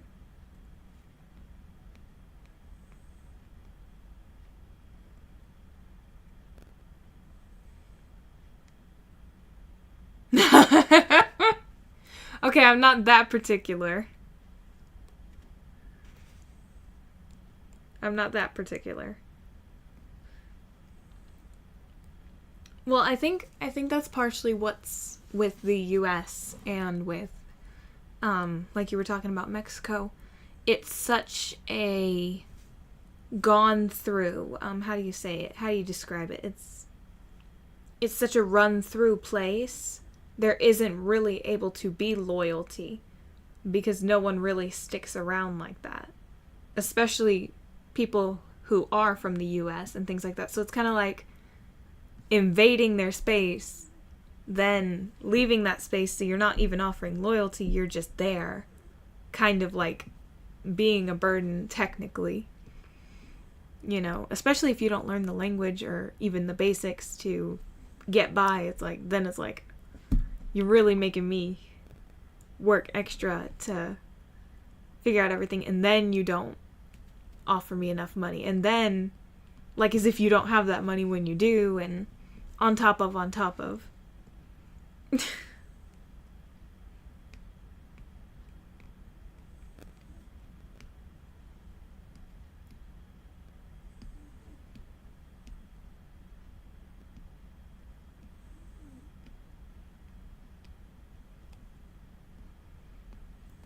Well, you know what, though? Here where I am in Texas, especially in my area, people do value loyalty a lot more.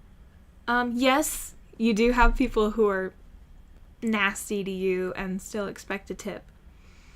But we definitely do have a lot more people that when they have their little restaurants and everything like that, they'll definitely be much more appreciative and much better service quality and how they treat you.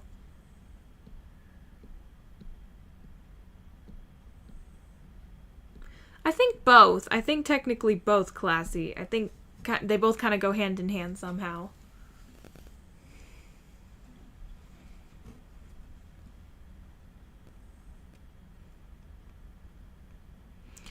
Well, I know here our warmth is very, very reserved. Where I think it's such a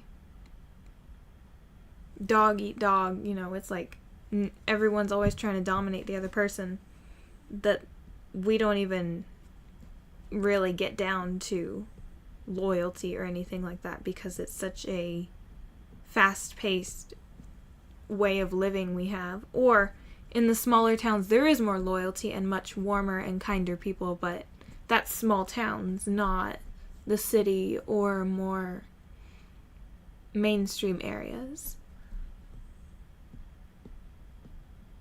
I'm sure it's probably also the same thing in Mexico and things like that. They probably do have a lot more smaller areas that are much more appreciative and a lot more polite and genuinely kind people, but it's like, obviously that's out of the way. Obviously that would have to be more of a understanding the locals, and that would take time. That's an investment on its own.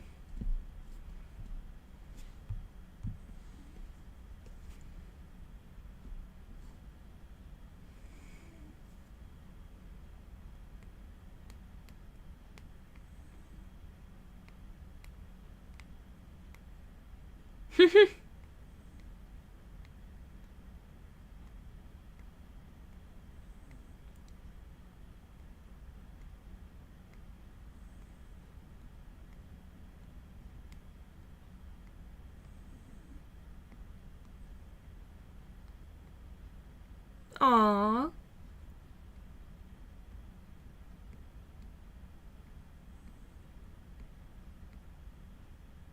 I don't blame you. I don't blame you.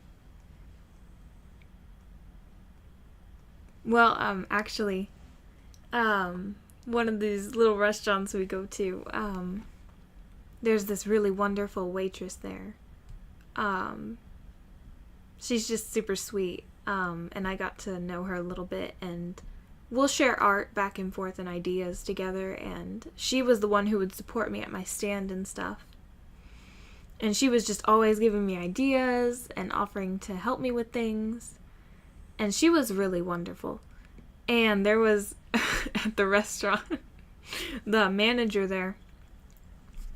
He's a younger gentleman, but,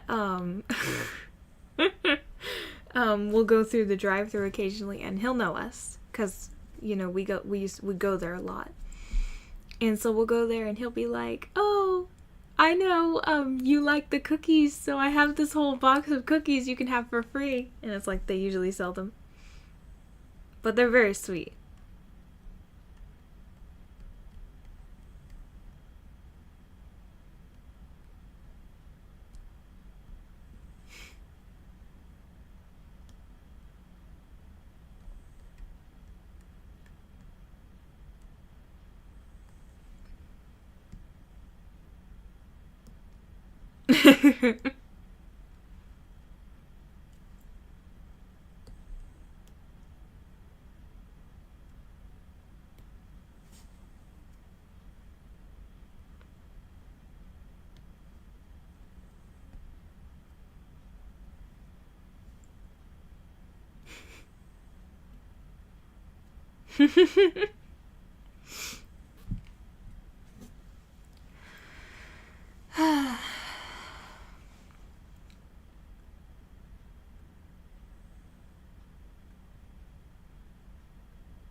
You offended by that? No, you just say things sometimes where you're like, I want. Or I would like.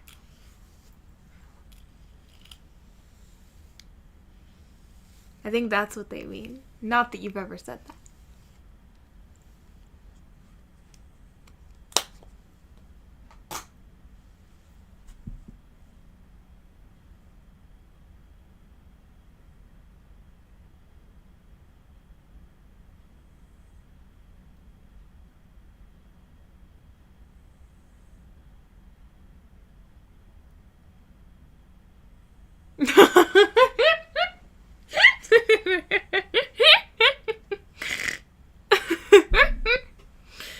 Oh, this is funny.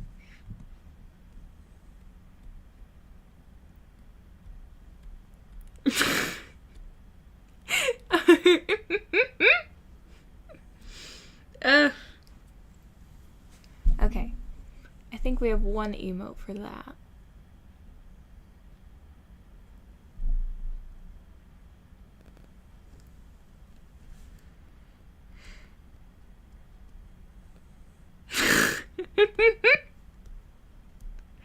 Oh my gosh.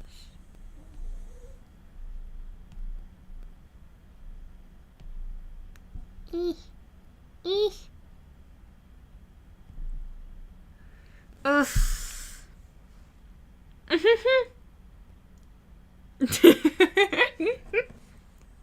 I don't know why you're so not sensitive, but sensitive. It's all just compliments. It's just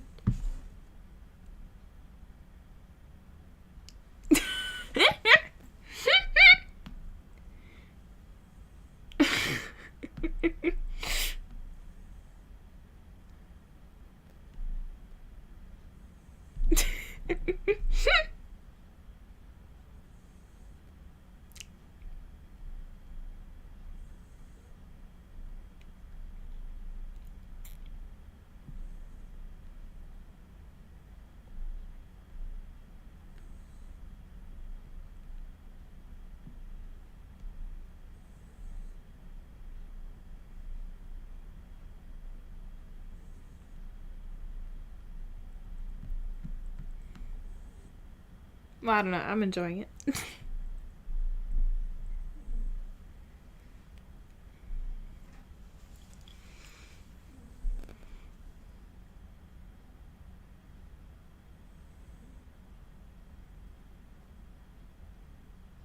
Oh.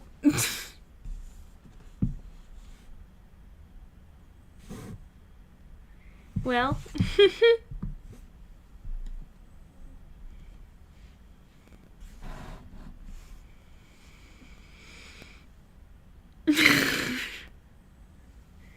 You don't think that was a little mean?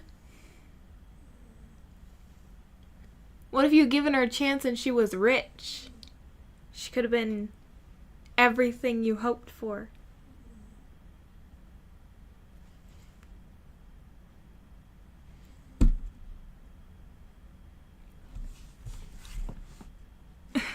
Okay, Nico.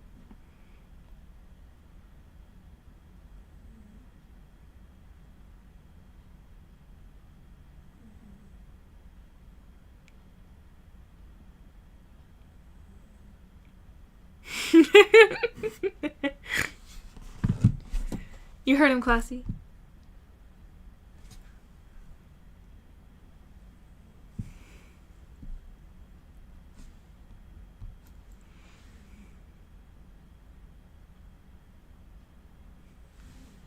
He wants his besitos. You gotta give him what he wants, Classy. Maybe he'll pay you. You should ask.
Ah, I see.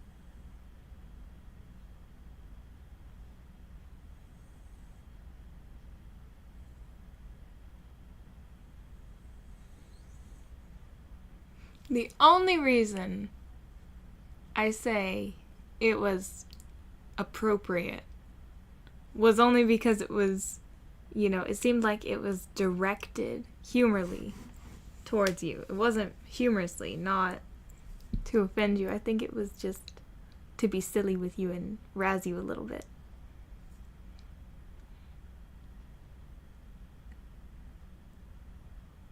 I can understand the other times you mean, and I understand that, but...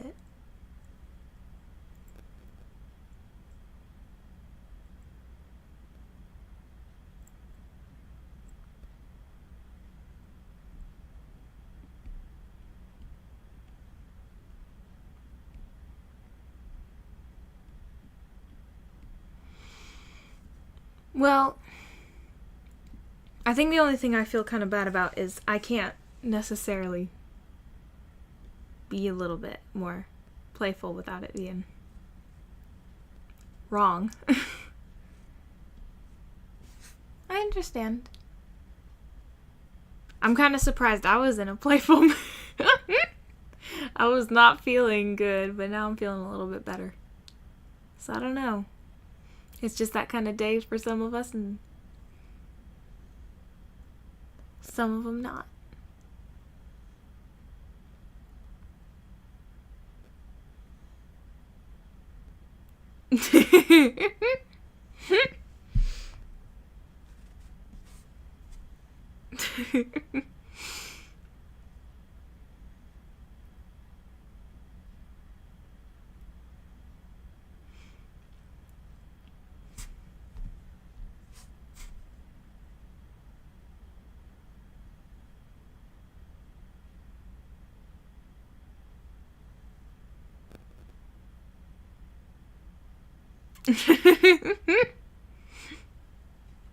My gosh. I really need to be making more emotes, but I just don't have it in me. Oh. I feel like you're gonna say that about me one day. You're gonna be like, she's dead to me. That Bianca. That. I don't know what you're gonna call me, because you call them Goth Girl and...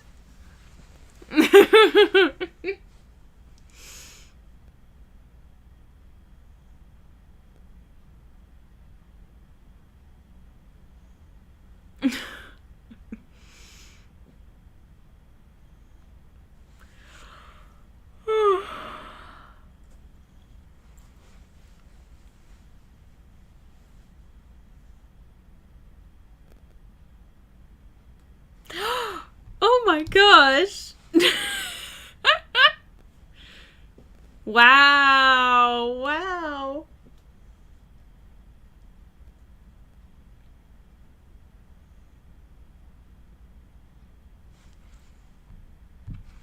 Well, I was thinking about that, and I know that sounds like kind of weird, but I was thinking about, I was like, what situations would I be not streaming or, getting off of that and like cutting everything off entirely? And I was trying to think about it, and I was like, what situations would it be? And I was like, well, I said if, I guess it would depend on what would happen later in time, but, obviously if something happens health-wise, that would obviously, be one reason, but like, that shouldn't really stop me. Then I was like, well, if, later on in time, maybe I get married or something like that, I might not stream as much or at all stream. Maybe I'll be more social media oriented. I don't know. I guess it would just depend on where everything is at that point in time. But I don't know. Because I was trying to think about it, because I'd like to be prepared, and I would like to get that out of the way before. Oh. Wow. Hold on though. If you had a wife and she fulfilled all your needs and all your wants, and, you were busy in your life with her, would you, and, all she asked was you didn't stream or something, would you listen to her?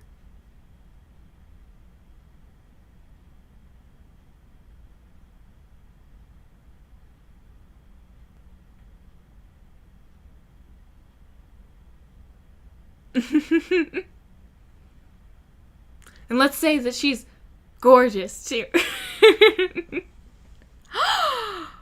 Wow.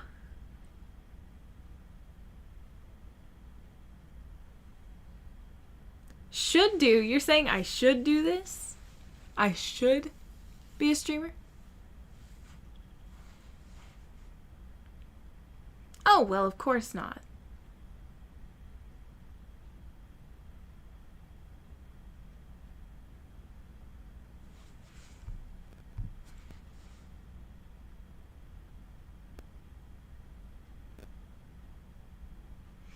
Oh, no, I know. But anyways, to be quite honest, if marriage were in the picture, it would be like a year or years from now. It would be far into the future. It wouldn't be anytime soon anyways, so it's not like It's not like that girl where she was dating that you were talking about, where she was dating that guy and hiding it. I'm not doing that.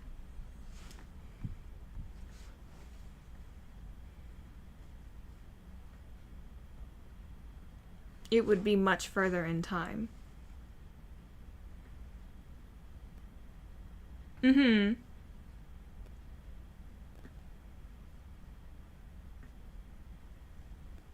Mm-hmm.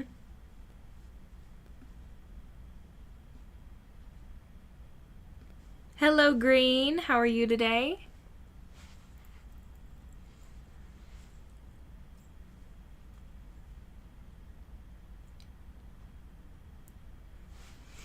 You know, it would be kind of funny though, Classy, if like,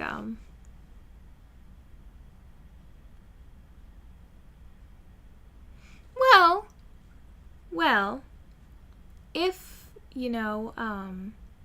what you're saying, I understand, but I also am like I've said, I'm a very compromising, I'm also, like, I'll put that person above everything else.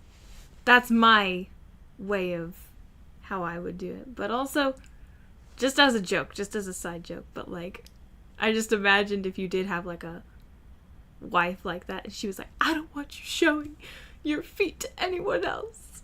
I don't know why, I just imagined that. And I'm good. Just tired, but good.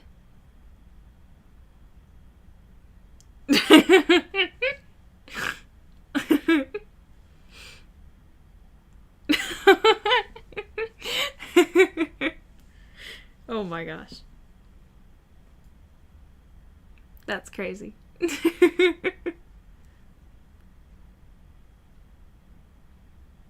Yes. Go ahead, go ahead.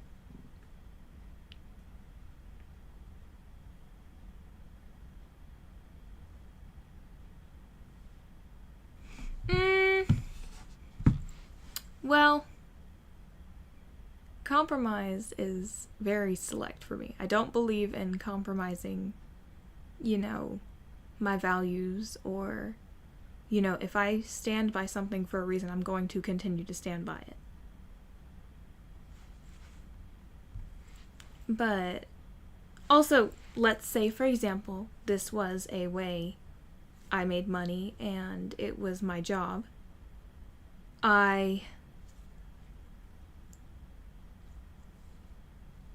Well, that's a little bit different. There is balance because there's compromise on both sides. It's not like I would be asking for nothing in return. Like I've said before, I am a very, very. I have very strict boundaries as well that would need to be compromised on, most likely. Because I myself am a little bit more above average on certain things that other people wouldn't be so picky about. And I understand that. I probably wouldn't stop doing it altogether. It might be maybe the amount of time. It might be more like, maybe I don't show my face anymore. Maybe it would be things like that. That's something I can imagine happening. So, more like safety matters, not so much doing it at all. Maybe it's more about safety. Maybe it's more about the time I spend, which I will say myself, I am a very I want more time kind of person. I'm like, I want more time, and I'm willing to.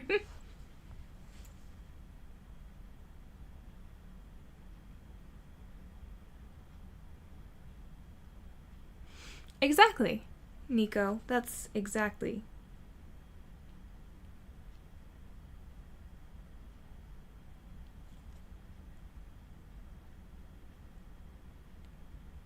And that's very true. That's when you have to have, that's where the boundaries come in. That's where the limits come in. And, I agree with what Nico's saying, if it's in a situation where one other person is not showing any other change or, any effort to also make the same compromises in ways that matter to you, then I completely agree it's completely unreasonable and not even worth, the effort. But if that person has already compromised a lot for you, or has put aside their time, or maybe things they used to do to have fun, or maybe things with their work, then it should be reasonable that they should be able to ask the same of you.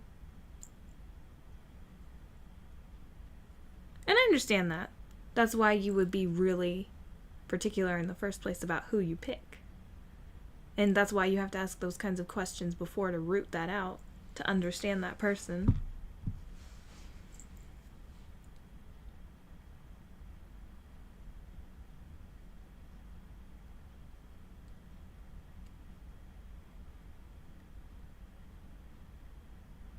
Exactly.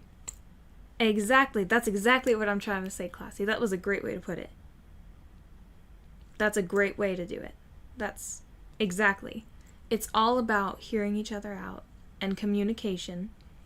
And it's not about communicating so that way you tell the other person what to do.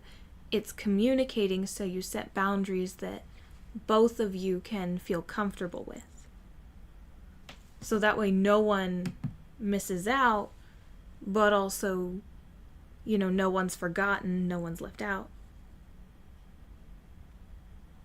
And that's very true, Nico. It's very true.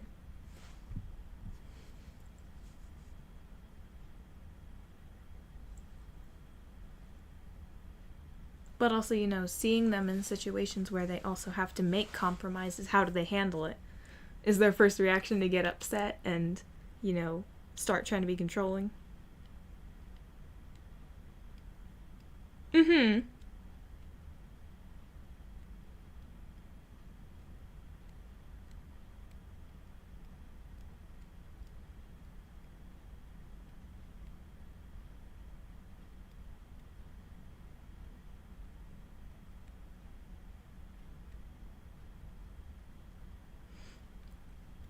That's actually really nice, though.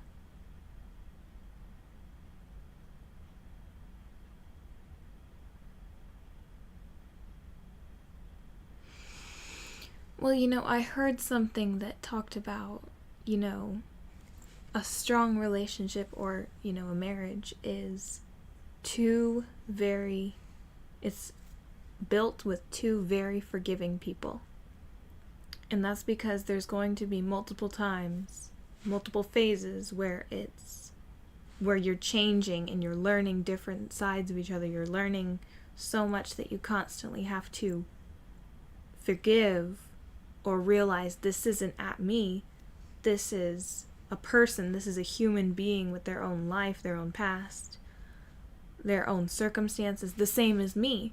Because they might be feeling the exact same way about you, and you're not trying to do anything wrong or hurt that person. But it's learning a person. It's learning their life. The same way that you're wanting them to learn about yours. And that's the thing, that's where most relationships will fail, because they think the pain and disappointment means it's not going to work out. That's not necessarily true. Sometimes it is, and sometimes it's not.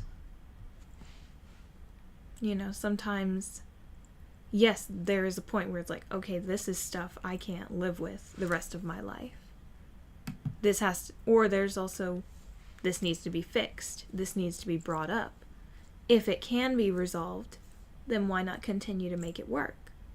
Because that's all it is there is no perfect marriage. There is no marriage where two people are absolutely soulmates and absolutely get along no matter what, unless they never communicate their real feelings. And that's the thing, is it's very hard in this world that we live in. Exactly.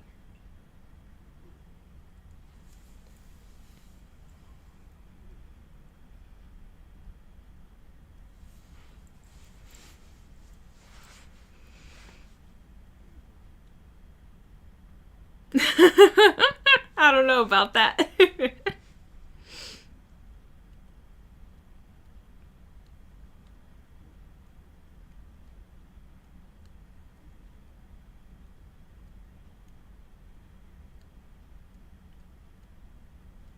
Well, that's the thing. No. Hi, Snarky.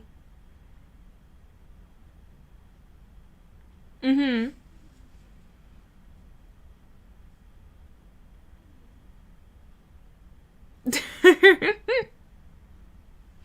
Oh my gosh.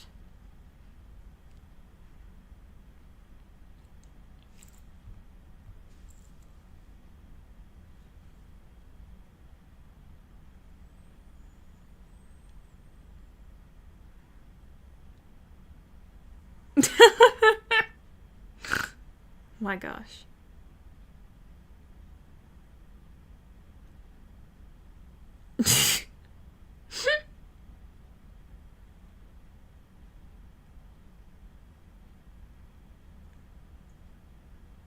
Mm-hmm.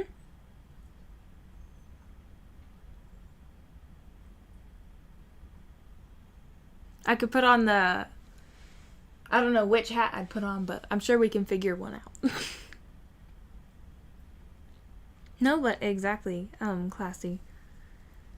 Um, I think that's also why it's so important, people with siblings, because, I feel like they're already going to be more successful in relationships because they've already been exposed to living with someone through the highs and the lows and the moods and the puberty and all of that. And so it's like, oh my gosh. I didn't look down. I'm sorry, but I think we've all thought about murdering people. Snarky. You included.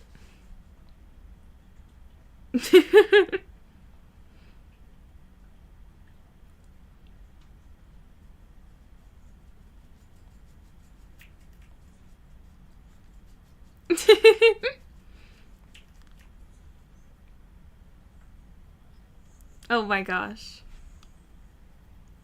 Nico, I don't know.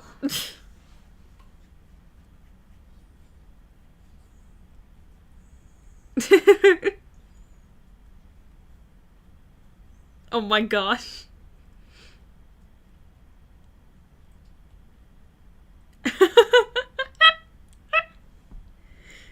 Yes, green, exactly.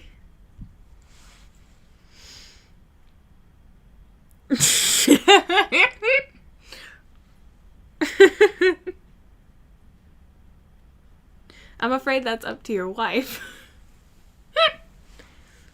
Something that needs to be communicated. I know.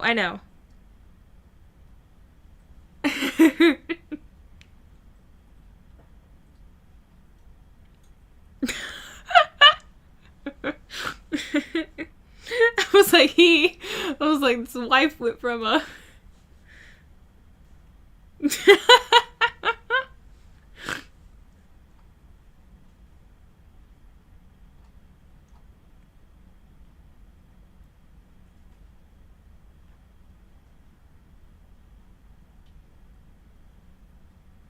um, hmm. Well, I guess it depends on what your viewpoint of extreme is, or, you know, I don't know. What's extreme? That would have to be, you'd have to explain that. Because what's extreme to other people might not be a big deal to me.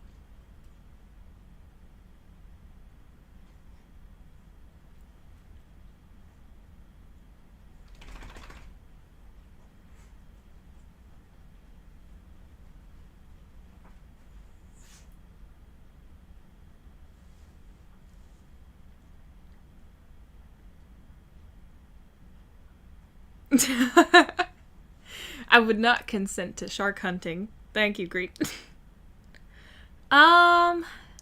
It would depend why. Let's say living in tunnels was a real example. It would depend on why, and it would depend on if we were taking action to resolve it.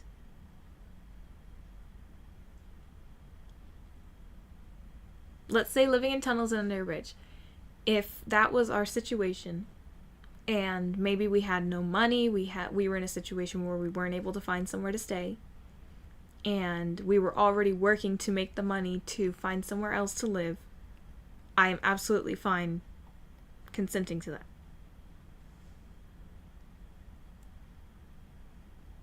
Yeah, no.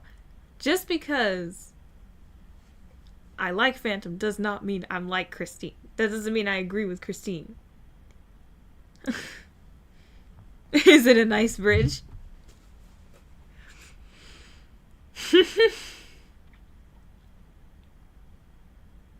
I guess that also depends on what makes a nice bridge. As long as it's not out of like laziness or, maybe the person, like, for example, most people that live under bridges or something, like, let's say they're drug addicts or maybe struggle with things like that, obviously that's not a good situation. Obviously I don't tolerate that. If it's an unwillingness to change the situation, then I'm not okay with that. If it's because there is no other choice, I can be okay with that.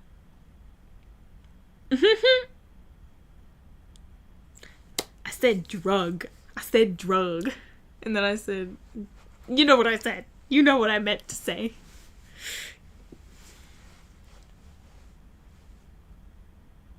I'm so sorry. I kind of ran it together. Why are you really asking that? Because that sounds like that goes back to earlier about I'll make sure you get divorced. That's what we were talking about earlier.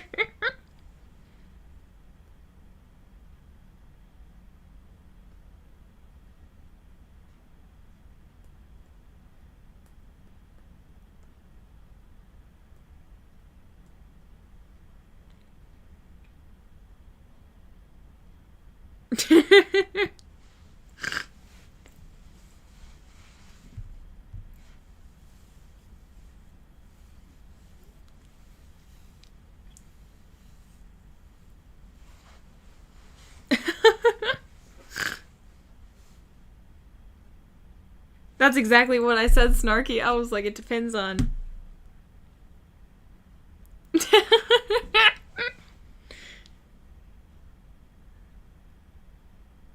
That's what I said, snarky. Exactly. That's what I said.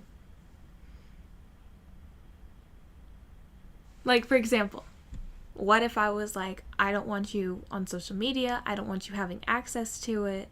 Because I kind of do feel that way. I'd be like, I don't want you having social media. I don't want you having access to anything like that. Or anything that might come into contact with other females.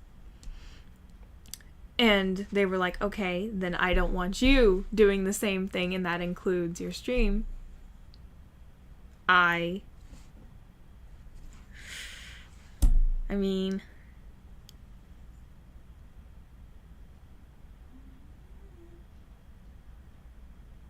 I'm sorry. I'm really picky like that.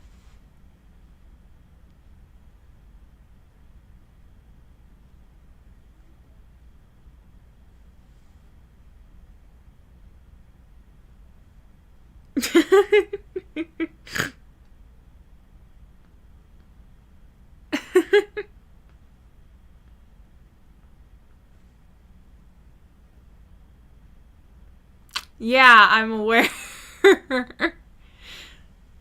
That's the thing. I don't want you to assume that just because I would be the female in this situation doesn't mean that I also would not have extreme standards.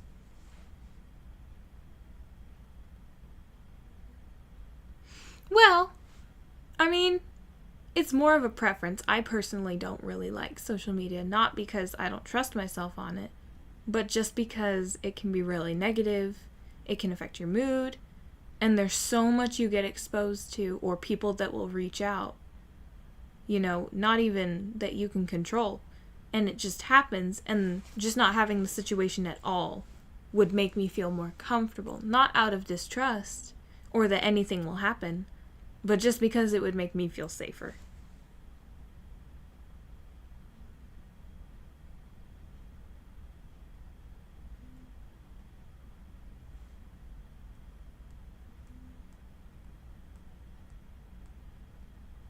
Hmm.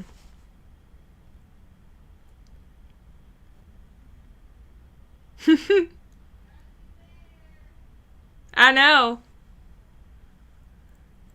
I know.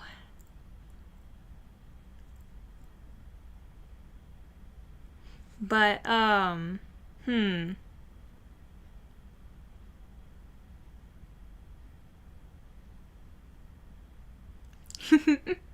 Sorry, I'm reading it. I'm thinking. Well, okay, hold on. Hold on. If I'm there and I'm like right there and I can see everything that's happening, I totally don't mind at all. Um,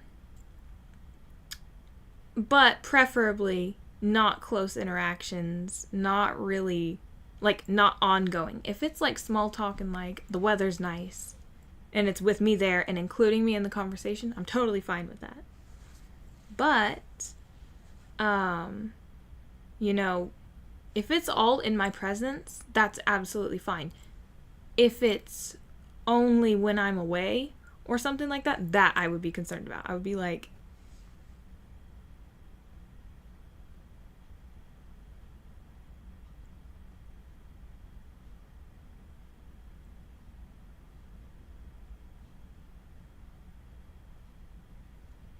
sorry. When I said I know, I was talking to somebody else outside the door.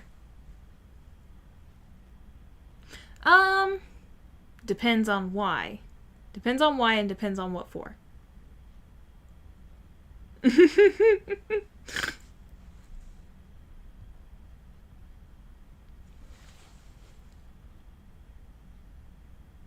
Because if it's all where I'm completely aware of it and it's like communicating, hey, this person was talking to me about this and I had to call them for this, can I make the call in front of you? Or at least when you're in the room so you can hear what's being said. I'm fine with that. But if it's when I'm not present or it's, maybe when I'm asleep, if it's things like that, that would be pretty concerning to me. I'd be like, okay.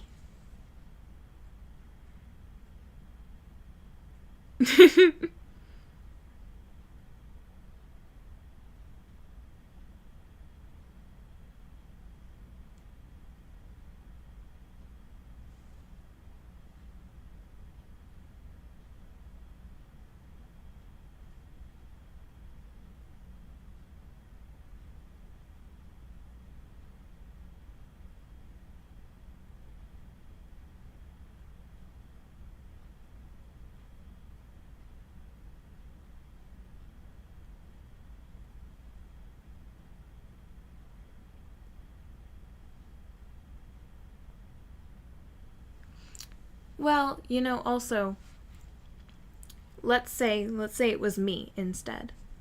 Let's say that I had some guys' numbers on my phone and I never talked to them in front of my husband, or I only talked to them when I was alone or when he was asleep, and that was the only time I ever communicated with them and I would give them attention, and maybe I didn't tell my husband I ever talked to them. And then he found out later, and, I feel like that in some way could be very just, even if nothing happened, it is creating distrust. I feel like it breeds distrust. Because why can't you be upfront about it? Why can't you? Exactly. It's not even that you're doing anything wrong. It's just uncomfortable. Exactly. So I would expect the same of my husband. That's what I mean. That's what I'm trying to draw the line.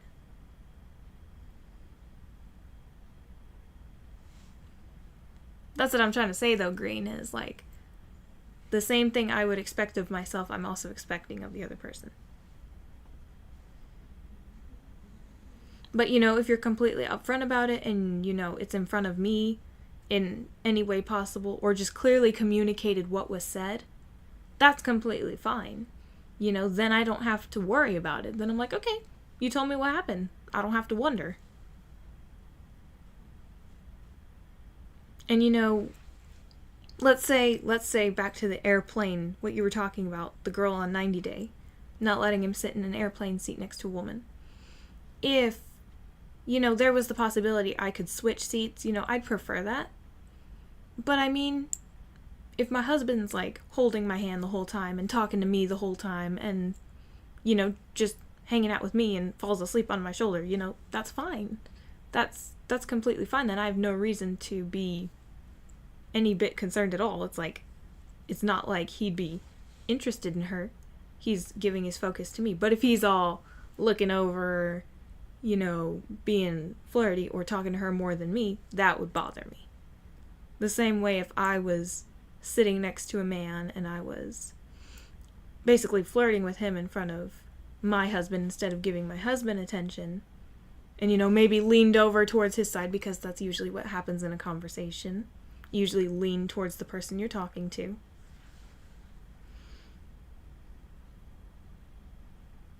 Oh my gosh. Oh, I see. Then that is extreme. That is extreme. To me, that's extreme.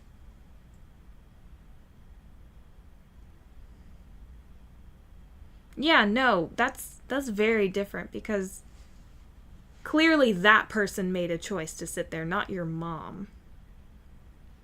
No,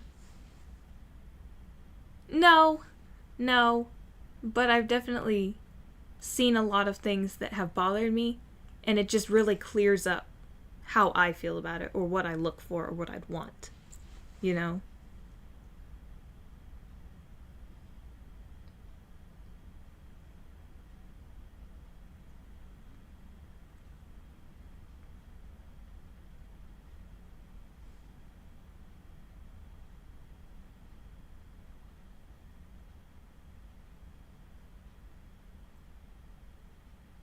Exactly, Green, exactly.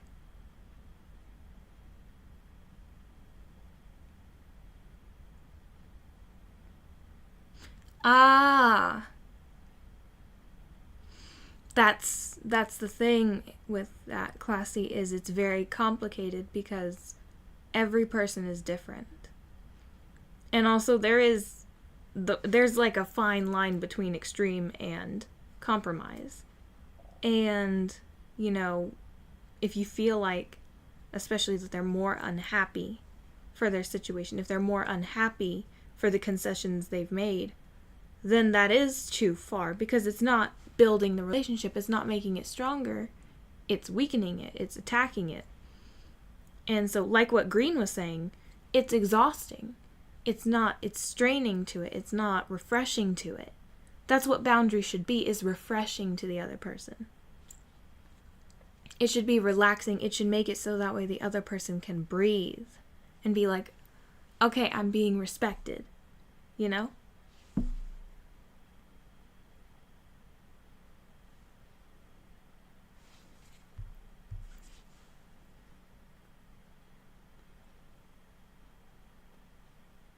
Yes, because we all have trauma and trust issues in our own ways from different things. And if we can resolve that, because there was something I saw, it was talking about how you marry your unfinished business, and how it's like that person will bring out all of the trauma in you. That person will bring out all of the horrible things that have ever been done to you, every negative memory and feeling, and you either have to resolve it, or it's going to continue to be there and basically attack what relationship you have. And so you either have a chance to resolve it, or you have a chance to lose what you have.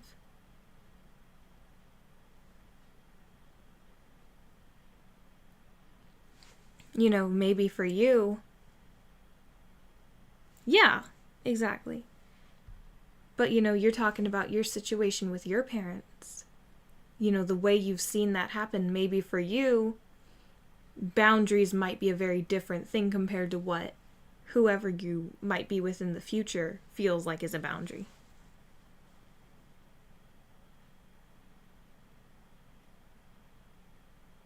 Mm-hmm. Exactly, like Nico's situation. That's a great example of how one person might handle things. Another person, their parents might have, let's say they gave up and left each other even when there was a chance of fixing things, so they might be overly attached to fixing things. So it's just like you're dealing with two different extremes or two different sides of it. Mm-hmm.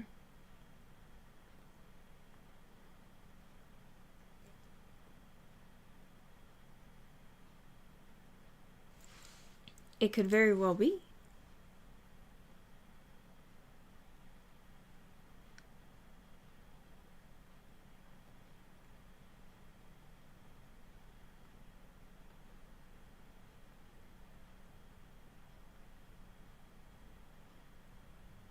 Well, that's the thing. It sounds like, from what you're saying, Nico, it sounds like you do crave a strong bond, but it sounds like you understand just how someone can get so wrapped up in something that they lose themselves in the process. And like you were saying, it's better to just let go and grow and come back to it later and have a strong, refreshed relationship versus fighting it out and trying to force it instead of molding to it. And so you can understand, Yeah, exactly.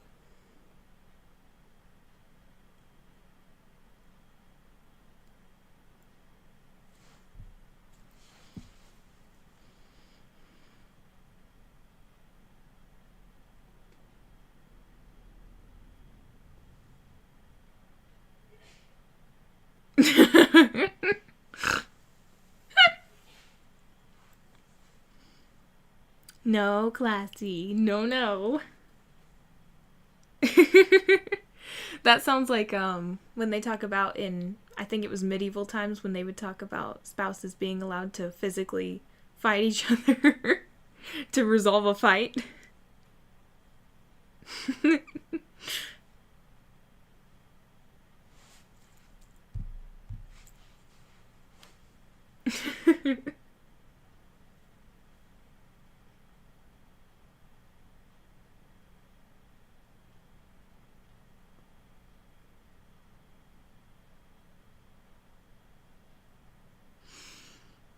That's a very interesting way to see it, Green. I like how you described that. It being more about safety than about loyalty. And I think that's a really great way to put it is, there is that boundary. Is it distrust? Or is it distrust of the other person, the third party, like you're mentioning?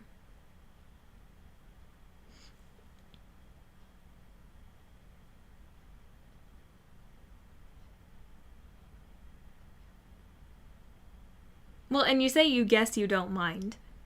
You know, if you don't feel comfortable with it, that is okay. I mean, it's not unreasonable because you were attracted to that person because of, how they made you feel. And so you're like, I don't want someone else feeling the way I felt about them.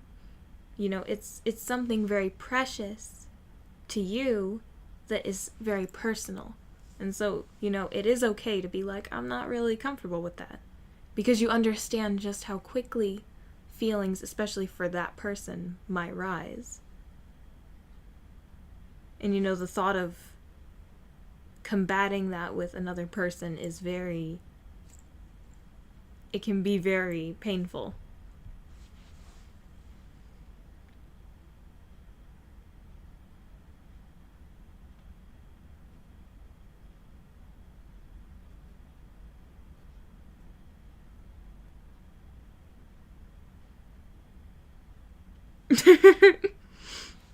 I like how you said that, Classy. Um, it's very, very true. Anyone is susceptible. And I like what you said about taking pains to make you feel like there isn't an issue. Because that really does go both ways. If both of you really are, like what Nico was saying, if both of you are really working on being reciprocal and, being equal to what you give, then it's like it's strengthening. It's like we're both trying really hard to make the other person feel comfortable. We're both trying really hard to make the other person feel safe. And then it's not really pain anymore. Then it's not pain because it, like I said, it ends up being refreshing. No, I didn't.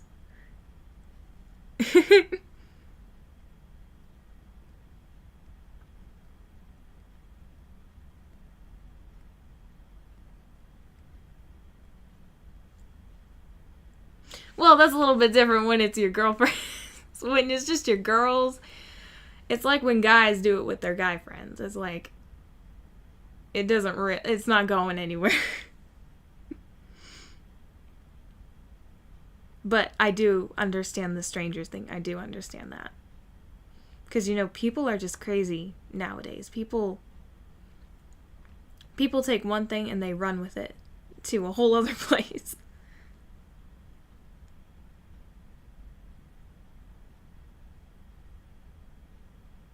Okay.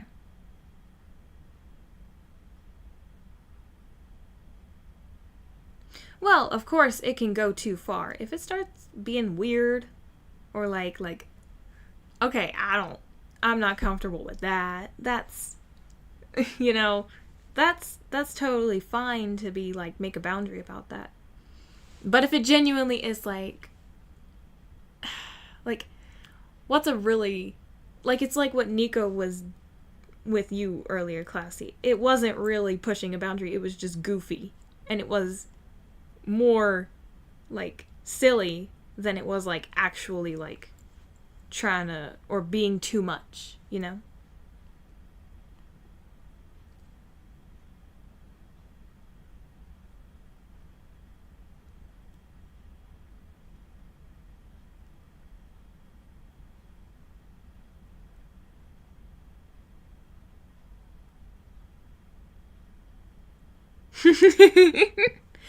Well, you know what? Then that's something that I understand.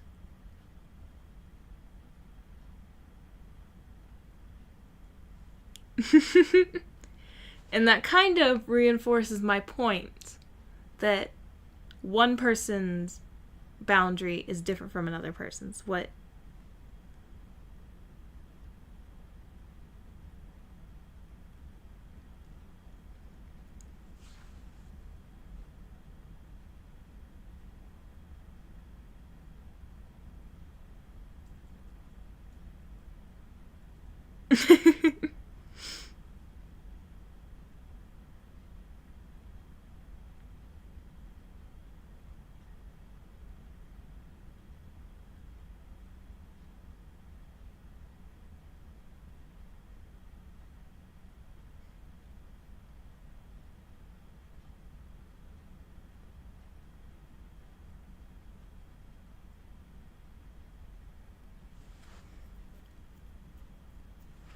Well, and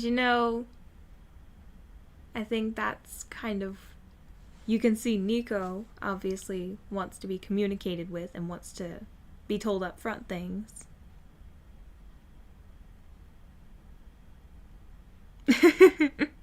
I see.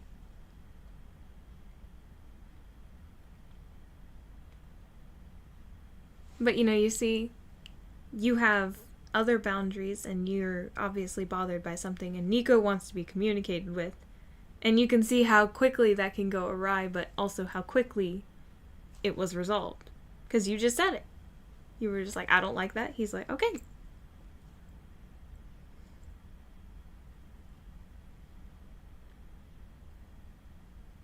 And the thing is, let's say you had waited a year to have said that. You were pushed past your limit. They were not pushed past theirs, but maybe they felt something was off. And it's like, how much damage would that have done later on,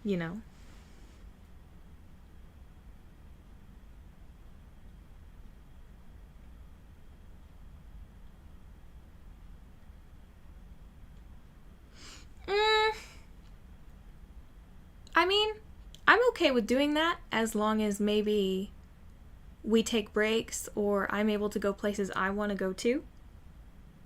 I think I'd be okay with that as long as we can go other places that I'd like to go.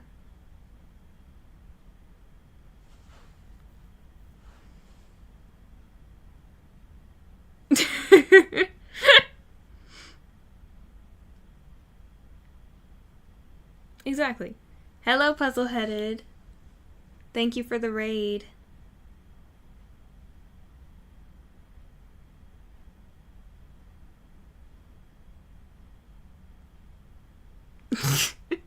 These examples y'all come up with are kind of funny.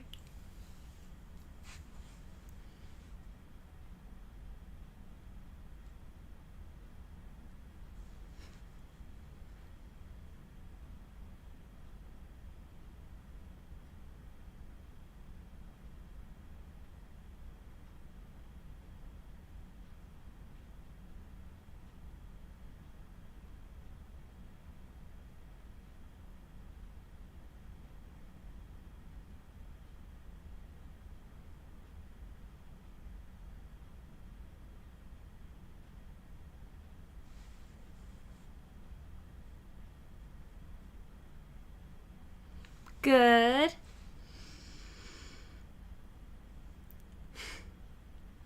Just quiet right now, because the drawing, we're done with drawing for now. So we're just hanging out.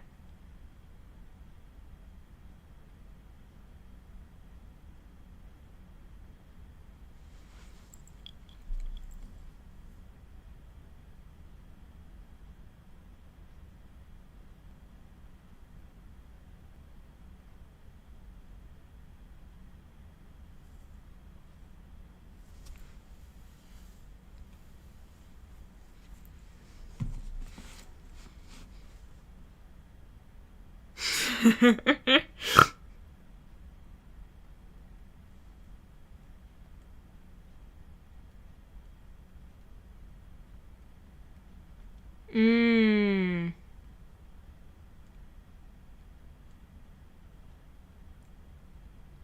I see. I kind of understand, because I think I have a tendency of doing the same thing. Because I'm also not very confrontational. I'm kind of like, I'll let things go until I'm like, I can't stand it anymore.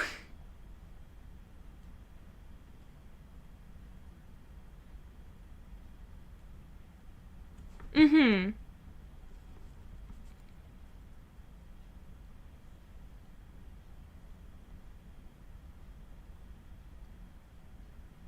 Thank you, Puzzle-Headed.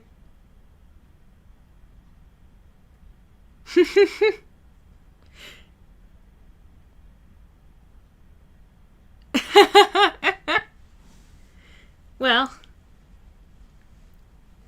to be totally honest, Green, I don't shut up about things either.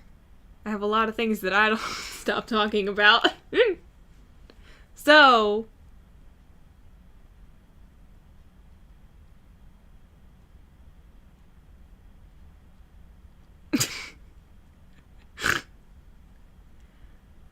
hold on.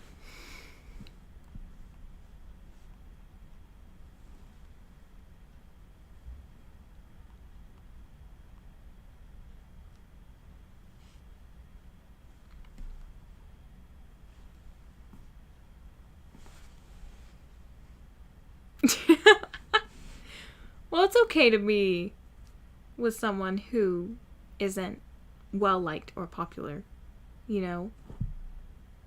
Because it should be that you want to be with the person you're with, not about how popular they are. But also, I think not. Just, well, it depends. Again, intentional or unintentional. Is this a thought out psychopath, sociopath? Or is this, someone who, like, accidentally drove their car off a certain way and killed somebody,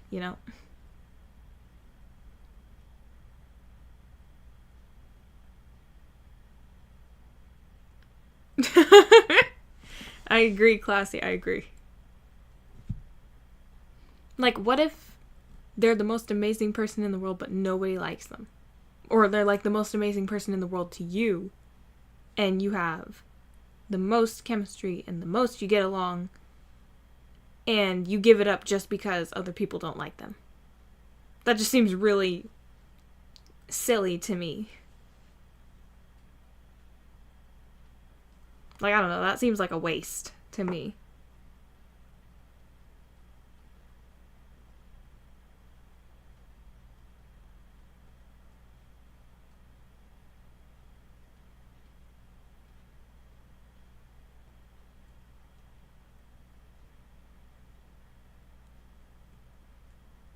Mm-hmm.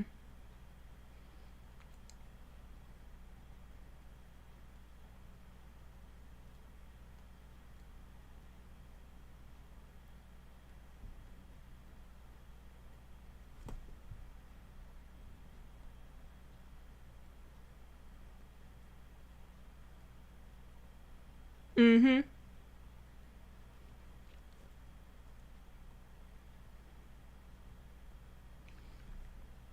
Exactly. Well, it's just a friendship in a way too. It shouldn't be about how many friends you have. It shouldn't be about if that friend is really popular. It should be about how well y'all get along, how much fun y'all have together, you know, how many fights y'all get through and are better friends for. It's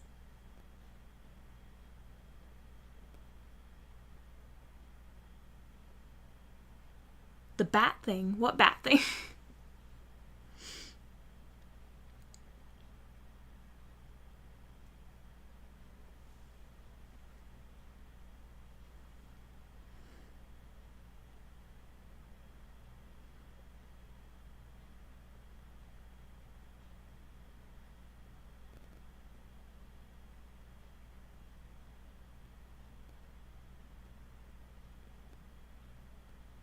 Oh, okay.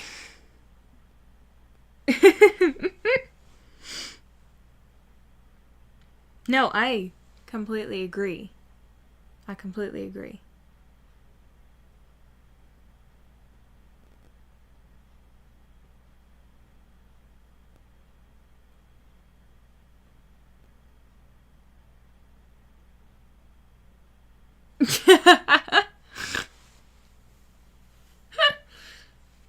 Ugh.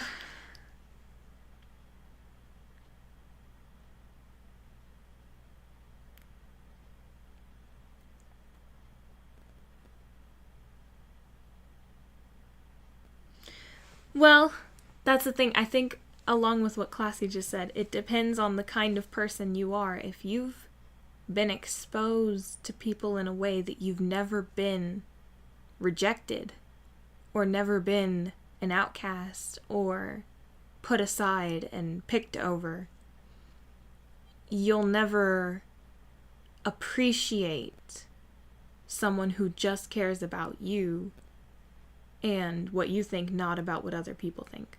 But if you've been in a situation where you have been, you know, put aside like that, it won't really matter to you anyways because you understand how superficial it is and how quickly it can all just go away anyways. Even if you do everything right, people won't like you.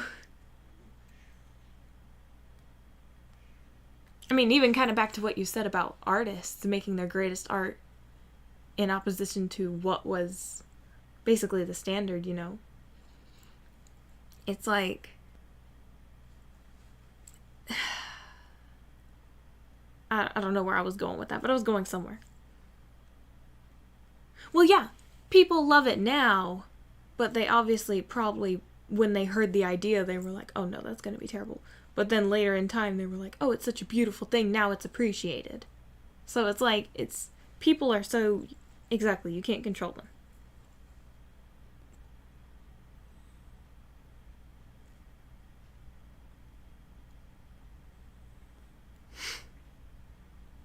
What's a depressing thought? Green. Mm-hmm.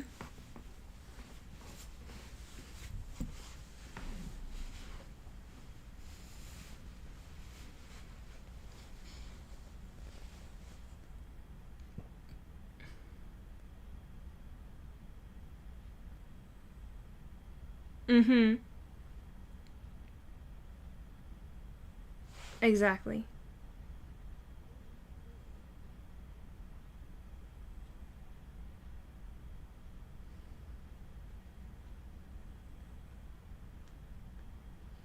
Well, and that's the thing. The people that truly, you even think about like this art and even like actors and actresses, like for example, like Marilyn Monroe and people like that who were not very significant when they were alive.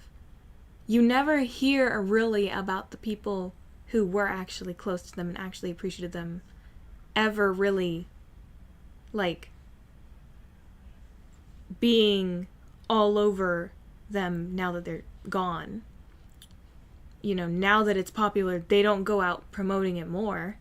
They kind of become more reserved about it because they truly appreciated it, you know?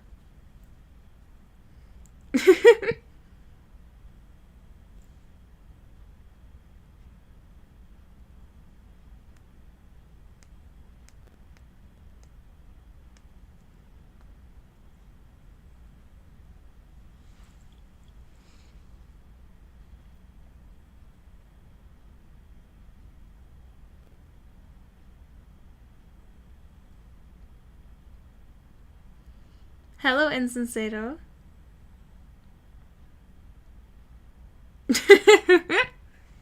Well, I mean, still, a lot of people after he was gone, and it was like, how do I say it? Do you see how a lot of like actresses now, or like really famous people, let's use the example of Marilyn Monroe again. They will redo iconic things she did over and over and over. All of these different actresses and celebrities. And it's not necessarily because they actually admired her or appreciated anything she did. It's just because, like what Classy said, it's novelty. It's...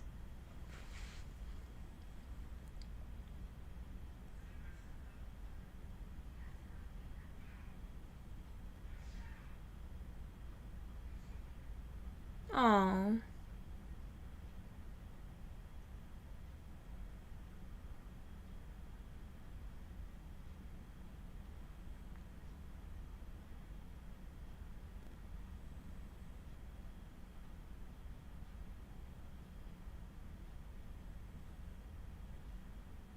That's so sad.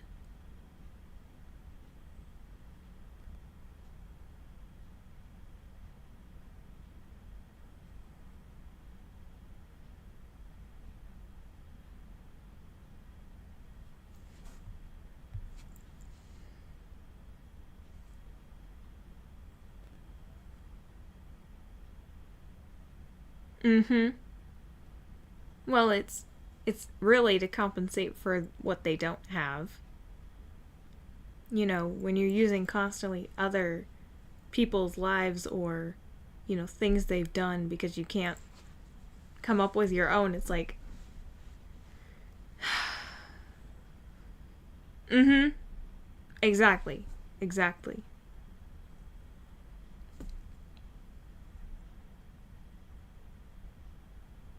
And that's the thing. Most of these people didn't get where they were by being like other people.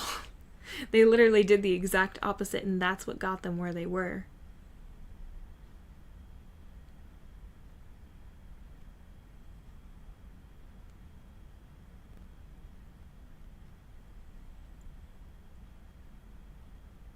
Mm-hmm.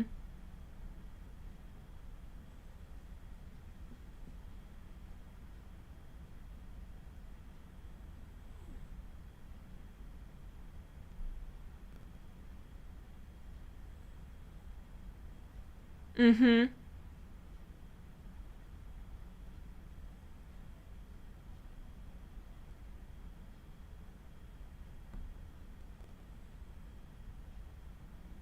Mm-hmm. Exactly.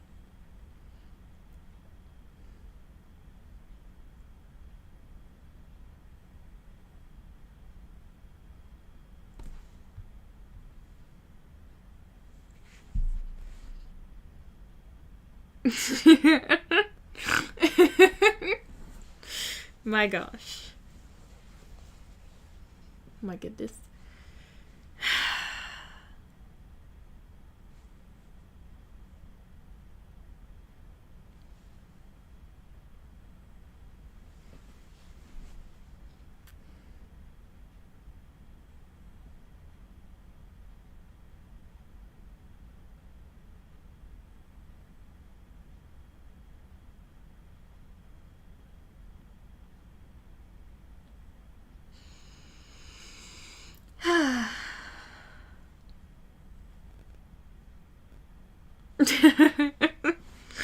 Yes.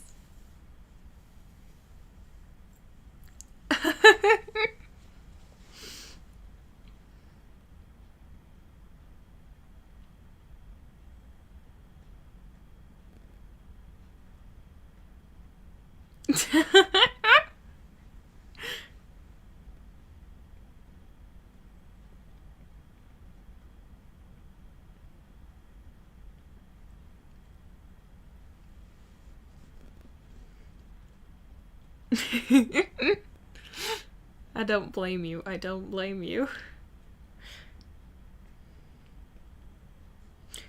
I do have a question though. Do you think your family would be interested in her?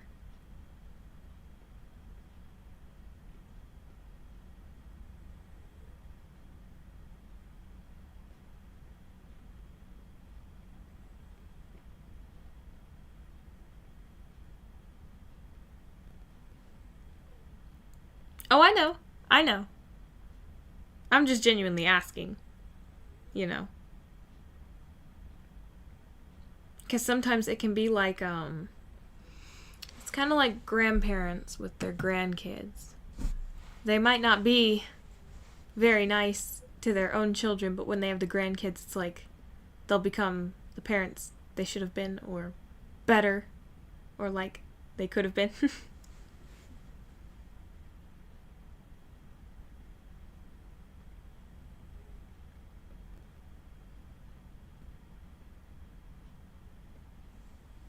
Mm. I do understand what you mean.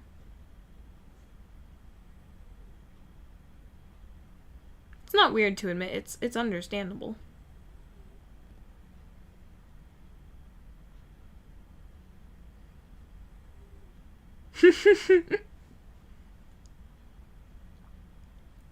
I like that green.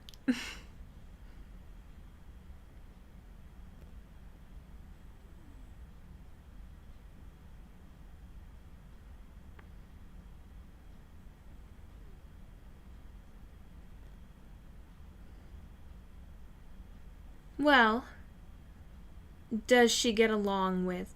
You have a sister, right? Or sisters? I thought it was a sister.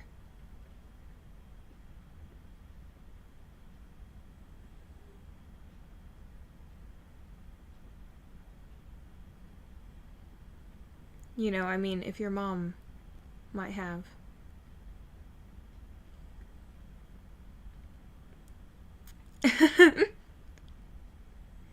Well, depending on how you're. Yeah, I understand. But, you know, if your mom had a relationship with that sister, I mean, it kind of also goes back to what you were saying about the relationship with her husband. You know, maybe she feels like she can't get along with you because it's a feeling of getting along with him again or trying to, and it's just not worth it. Maybe you might say or do things even unintentionally, or maybe even the way you just mannerize or something might make her feel that way. You know, it's difficult to know. She might not even be aware of it.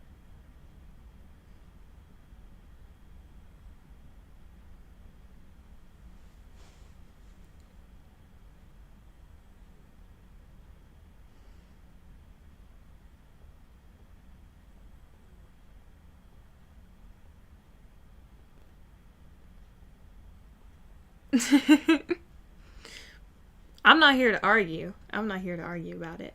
I trust you. I just. I know it's complicated. I know. I understand.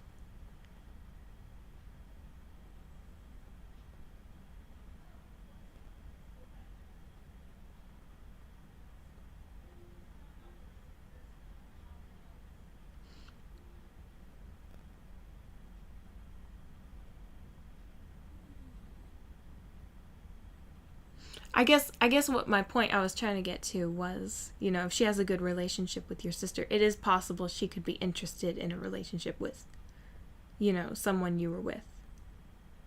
She might be like, "Oh, it's a girl." Not even because of you, but just because she likes her or because she's interested in her.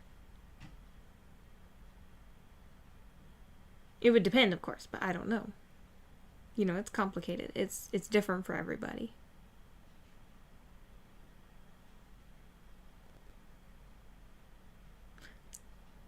Well, I mean, your sister or your mom, like maybe because your mom gets along with your sister, they might feel more inclined towards the girl, even if they don't get along with you.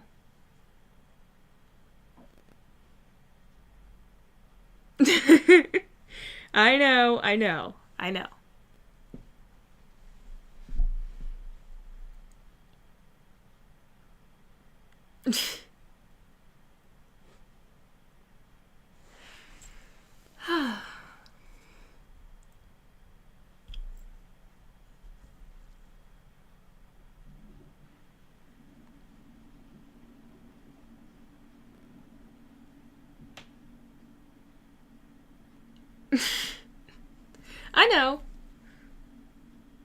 I agree. I understand.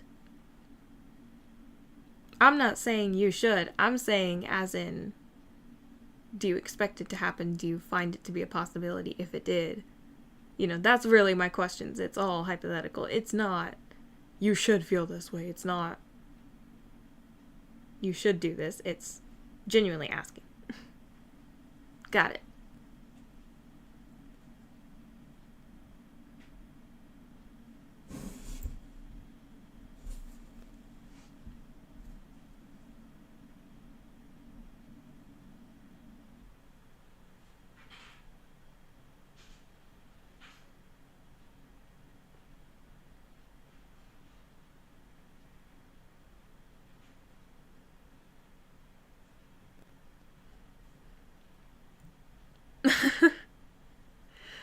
Nah.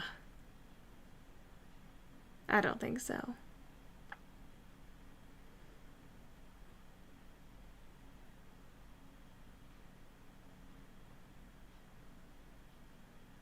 To be honest, I think all of the people that might really care about me are much older.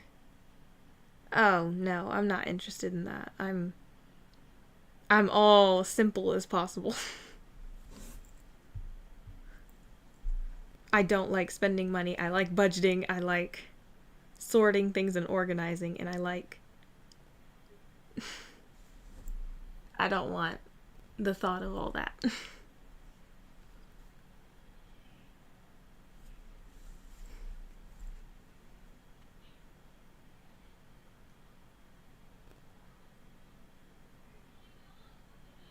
Yes.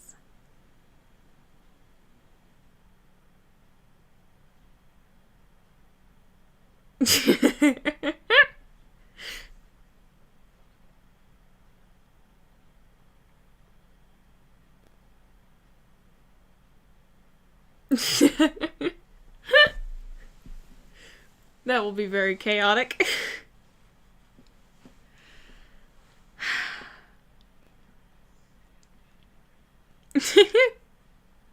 Yes, you. If you know the song Get Into My Car by Billy Ocean, when he's like, hey, you, get into my car. And then you hear the girl's voice in the back and she's like, who, me? And you're like, yes, you. That's what I thought of when he was like, who, me?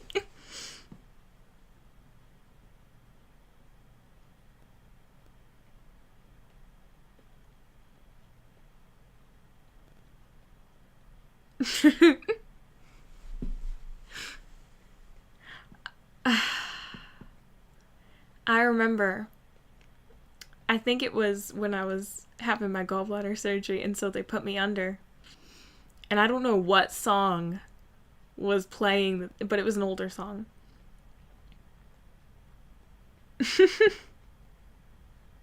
Oh my gosh.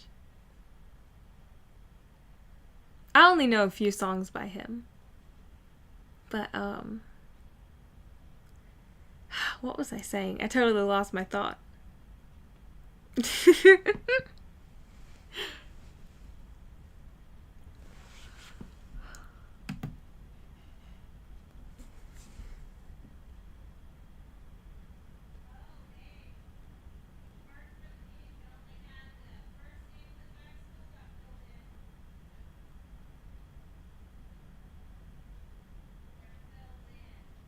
Oh, yes, that's what I was saying. Sorry. Thank you, Classy. I think it was a Billy Ocean song might have come on or was finishing or something, and I was like singing it to them because we were talking about it. Well, I think that's the thing. I think in the US, I think it's either one of two ways. You've got the literal bridezillas, because guys aren't really that way here, but girls can really get very materialistic about it. I think that's the difference. Is it materialistic or is it celebration, culture, and, you know, genuinely celebrating it through other parts of it? I think that's the only difference. Which, but I think I was like singing that to the surgeon because they were talking to me about old songs, and I was singing, I think I was singing a Billy Ocean song to them, and I was like, hey, hey.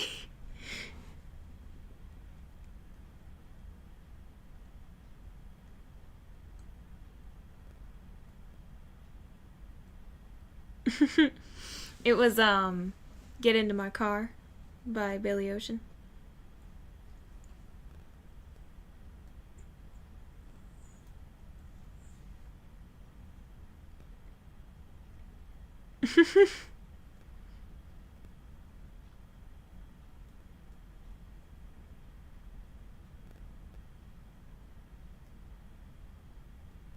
Mhm.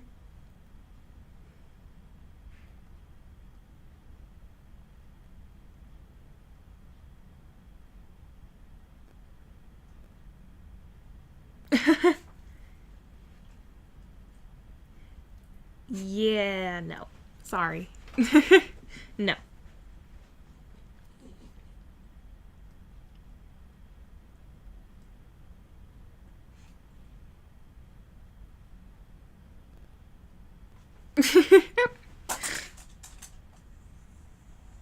Yes, get out of my dreams, get into my car. That's what it is. Thank you.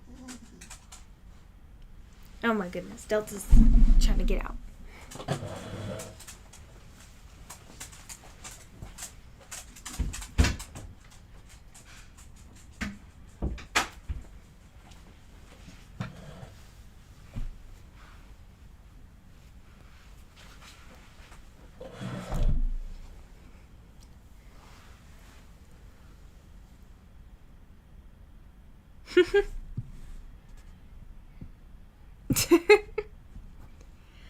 You know what, though? I think that's kind of the difference between what Nico is saying and, you know, the whole Bridezilla kind of thing.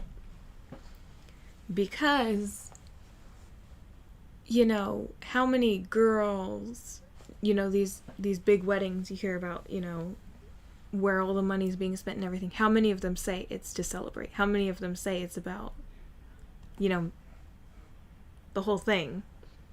More, it's almost always about their dream since they were little and what they imagined it looking like. It's almost never really about celebrating it with their spouse. It's almost always about the look, the thing about it, the theme. You know, it's all about what they imagined it would be. And no matter what, it has to be that way. And so it's like, you know, I think that's kind of the difference. Yes.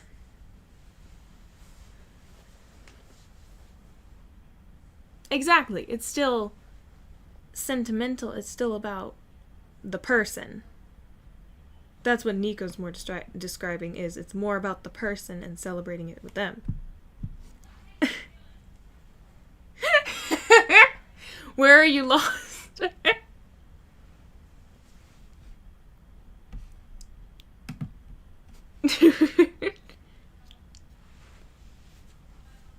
I think they're saying both ways. I think they're saying either way. I think they're saying if it has to be a wedding or if it was a wedding, that's how they'd want to do it. But if it could be a choice, I think they're saying they'd prefer, personally. I think that's what he was saying.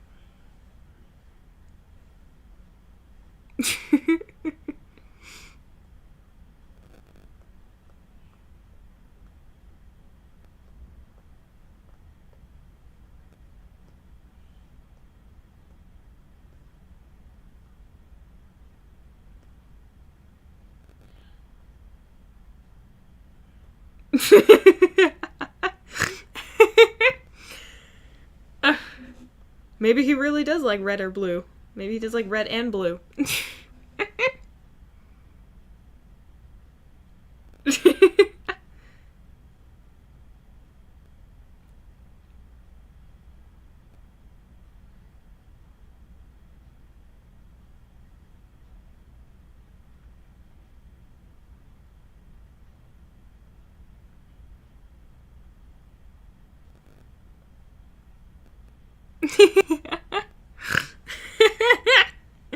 I think you're picking it apart a little bit much, Classy.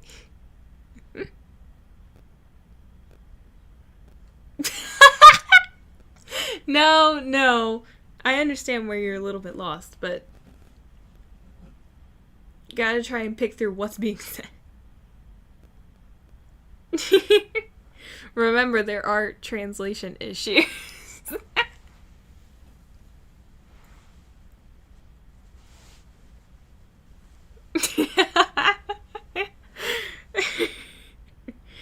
I mean, it does say if you pay for the trip. It does say if you pay for the trip. I can understand where that.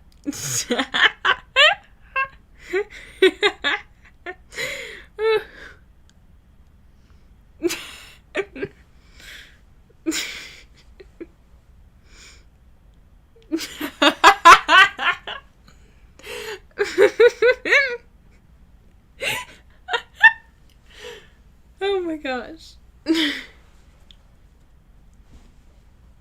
Don't forget Classy, because I'm definitely gonna forget.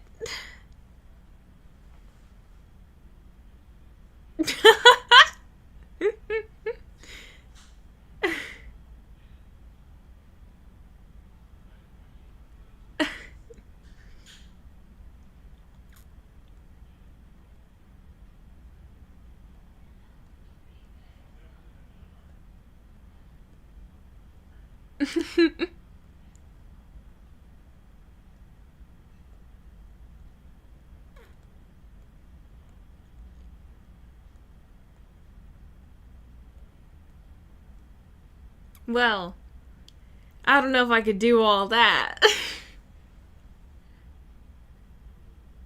But that does sound interesting. Like, if y'all are both, like, travel people, you know, it does sound like fun.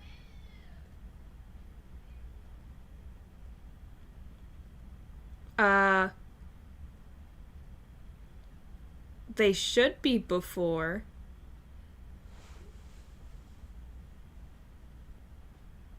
Like, I feel like it's kind of unfair to just randomly throw it on someone if they're not really prepared for it.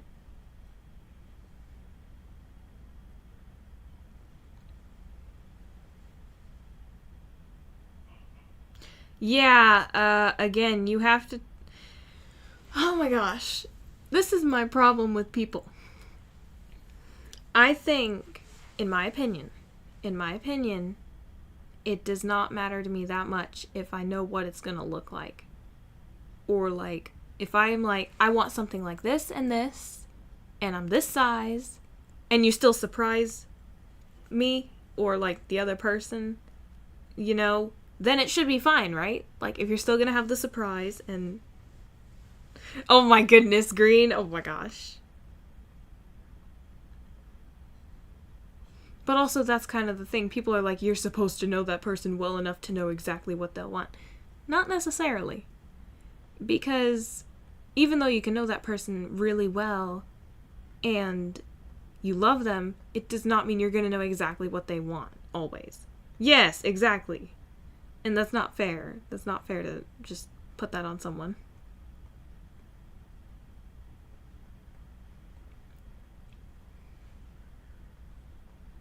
Well, actually, no. I did ask my mom this one time, actually, exactly about this. And she's like, well, they could go to someone you trust with your preferences, like your sister or your best friend, you know?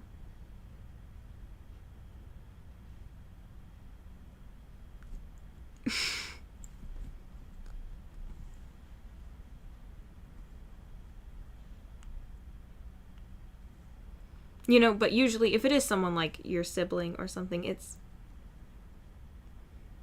you know, they might know you a little bit better. But honestly, I'm just like, why don't you just ask their preference and then still make it a surprise? You know? Because then you get exactly what you want, and you make them really happy too, and you still have the surprise altogether. Mm-hmm. Exactly. If they're going to be looking at it the whole night and they're like, I wish I had gotten something different, and they're not going to tell you that either, because they'll feel bad, you know, that's just not fair. It's not nice. It's so distracting. It's so distracting for no reason.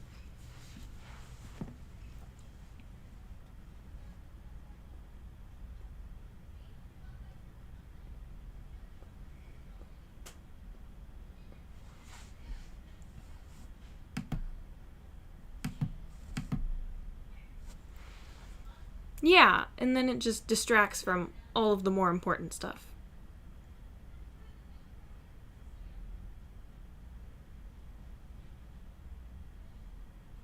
You know, even if you, like, let's say, for example, you pulled up pictures and you're like, what do you want? Pick whatever you want. I'm going to order it, and it's going to be whenever, and it's going to be a surprise whenever it happens, but I still want you to pick what you like, so that way I just have it, so that way I get exactly what you want. You know, if someone's really bothered by that, I think that would really bother me. If they're like, oh my god, you should know. Like, that's just, ugh, makes me so mad. Makes me so mad.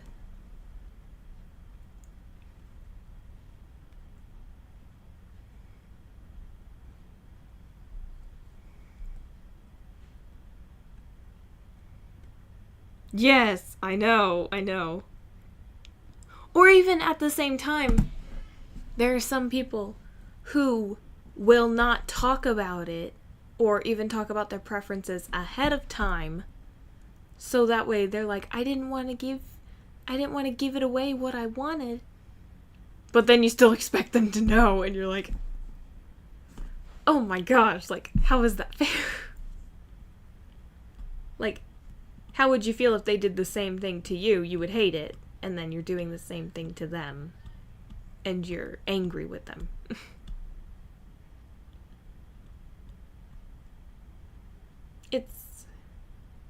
It's complicated, and that's why, again, it's important the person you pick. You know, if they're great otherwise and they compromise in a lot of other ways, if that's the one thing that they're really about that messes them up, then it's like, okay.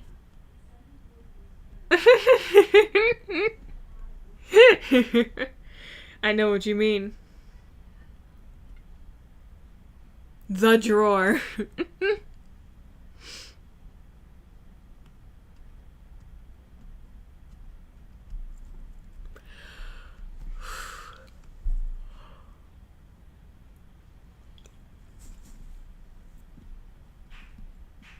Well, and I think that's really something also you would communicate in the beginning of getting to know someone. You'd be like, okay, if we have a future, I want you to be very direct with me about what you want. I want you to be very direct about this and that. Even if you were like, what if we were getting married? How would you want to shop for the ring? You know, even just getting a question like that out there might also be very descriptive into what they're like or what they're going to be like about things. If they're like, you should just know at that point, then it's not really, you know, you'll see a lot of where their thinking is or their feelings about things.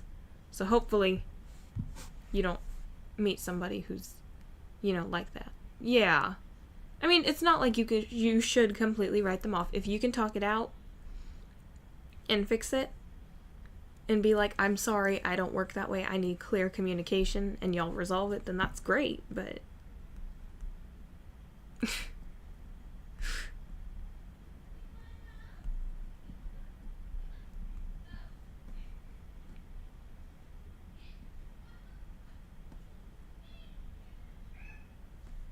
like, that's the thing, everyone says red flags, and I understand, but maybe that person genuinely doesn't know that they're like that, or what they're thinking is unreasonable.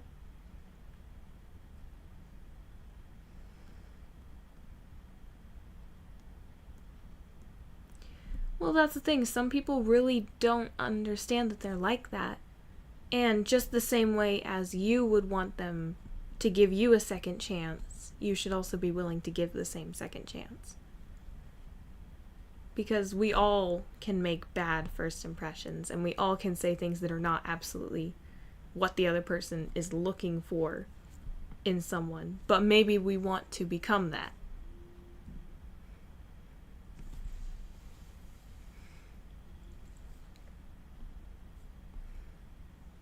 I mean, I can't tell you how many times I've messed up my first impressions and said things totally wrong, and they gave me multiple chances and were like, oh, you're different than what you seemed like. So, just because they gave me those extra chances, they were able to see a different side of me. The real, more, better side of me.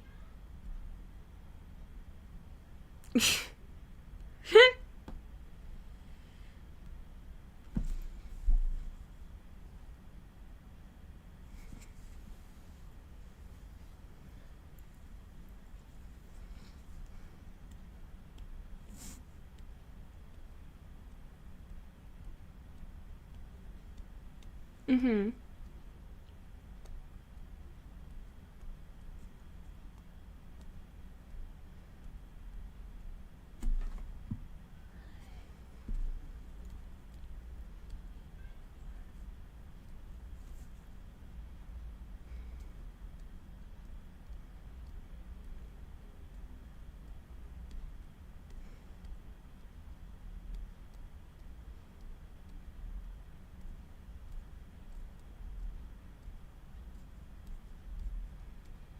Oh. Oh my gosh.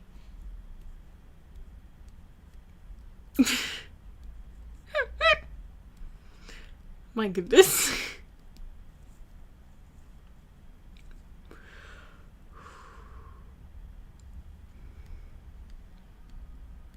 Mm-hmm. Yep. Exactly. Well, that's the thing is, everyone says red flags, but it's like, it's different for everyone what a red flag is. What one person finds really weird and strange might just be, you know.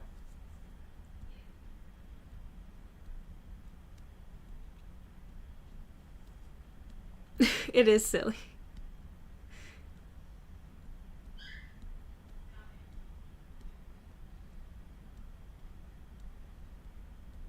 That's the thing. You want to say something is extreme, like what we were talking about earlier, boundaries and certain things one person might be bothered by versus another. It's very easy to put the title extreme on something, but once you start really delving into each individual person and their issues and their pasts and the issue they're really trying to resolve, you can't just say extreme, you can't just say red flag to anybody. It has to be person to person.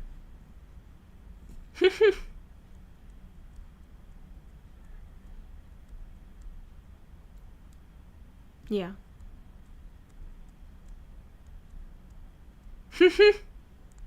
Exactly.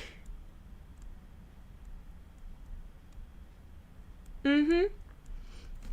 And that's the thing, I feel like that's why a lot of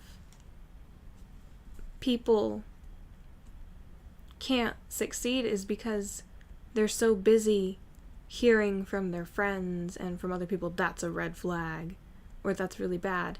And yes, things can be really bad, like if it's a dangerous situation or something suspicious is going on, you know, being like, okay, as your friend, I don't think that's good. But almost nobody ever encourages. I think you need to ask them about that. I think you need to communicate with them about that and ask why. You know, most people are like, that's a red flag. You need to drop that person. You need to get rid of them. You deserve better. And instead of trying to resolve it or understand it, it's if they don't automatically meet the standard you want, they're not good enough.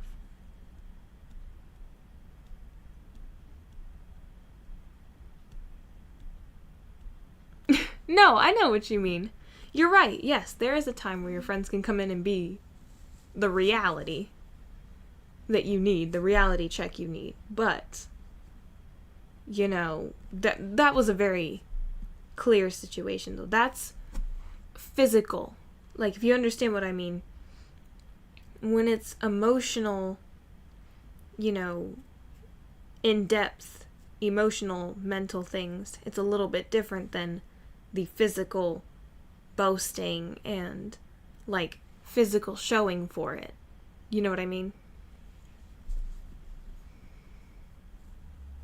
And there are signs you can see to add up to the other. But, you know, what if it wasn't really about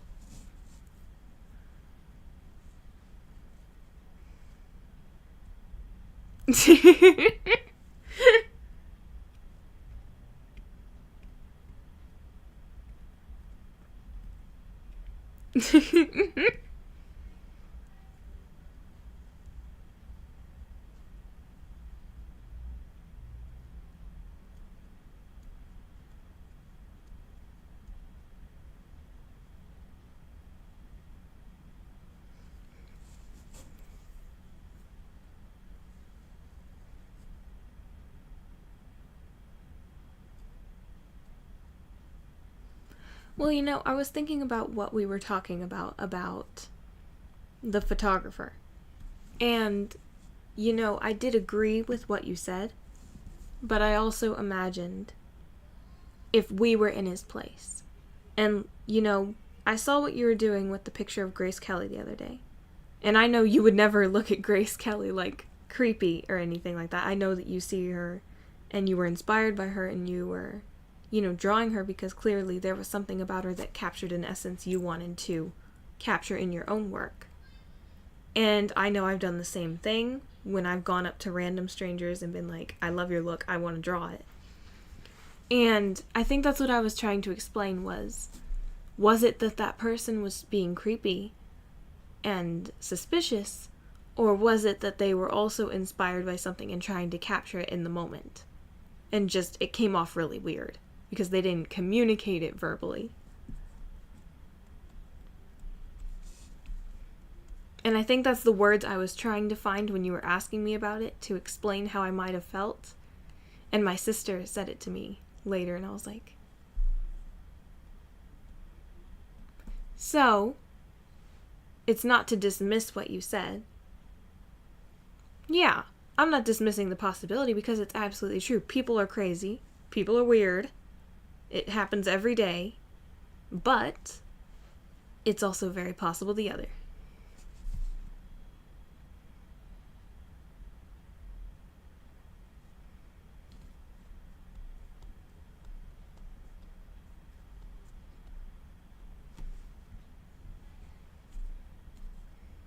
But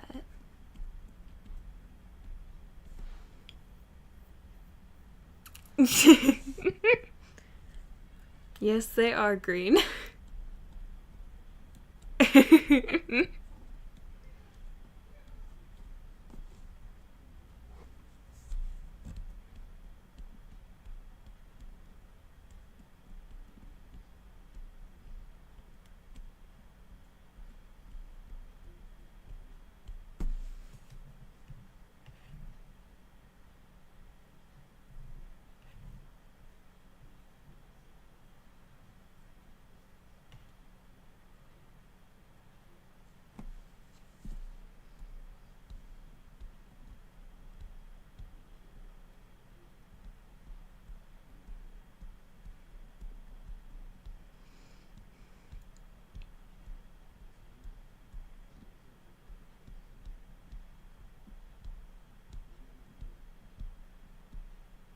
Well, I feel like just because I'm a girl and I'm petite and I usually come off very soft and clean, usually I feel like a lot less people are intimidated or worried about me just because of those aspects they see about me.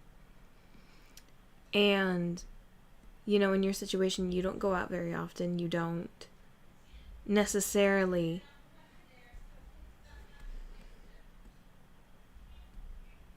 Yes. And that's the thing. You're not a petite little girl. You're some guy, and guys are automatically biased on that, biased on the creep factor just because. And even then, you could be a nice looking, clean guy and still be treated like a creep.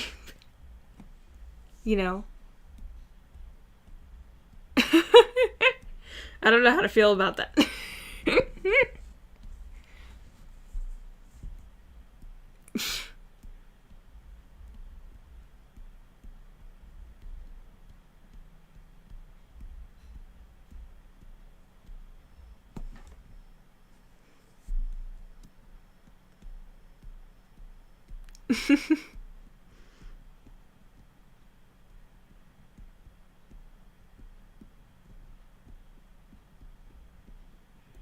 How so?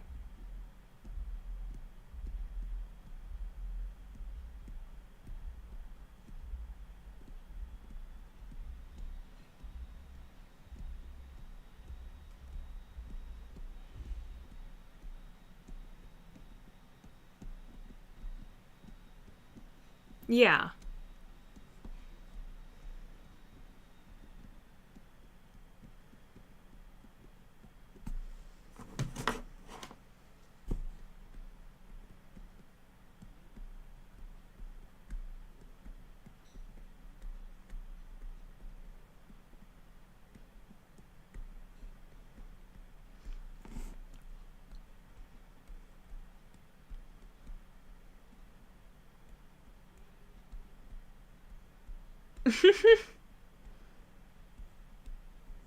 Yeah.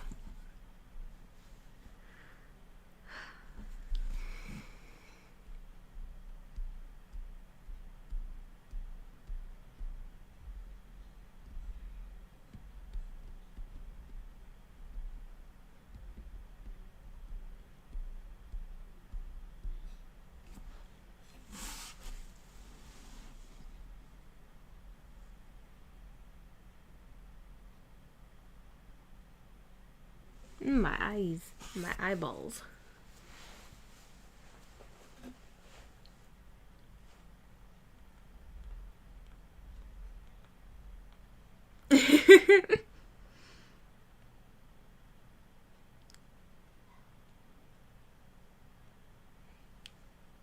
That's a pretty decent summary.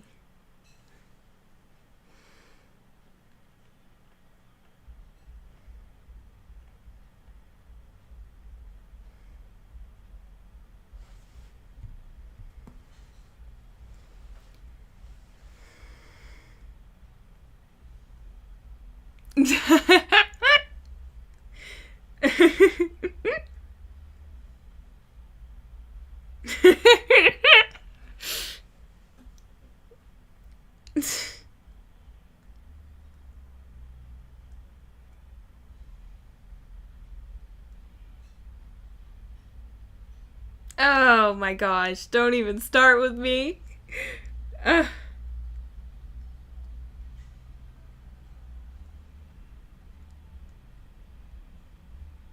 My gosh. Ugh. Uh-huh. Aww. That's terrible. I do think that was one thing I really regretted. I told you about that time I went to that, analysis thing. Yeah, I know. I know. But I wasn't honest about a lot of stuff. I was not honest about a lot of things I was going through. And I wish I had been, because maybe then I would have been concerning enough. But I thought she was gonna be freaked out by me, so I didn't want to freak her out, so I just lied. And I really regret that.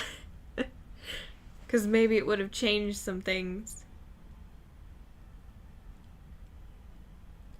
Well, she was already looking at me like, this isn't good. And I was like, is she gonna, I don't know how to say it, but, like, give me a bad grade if I say something else?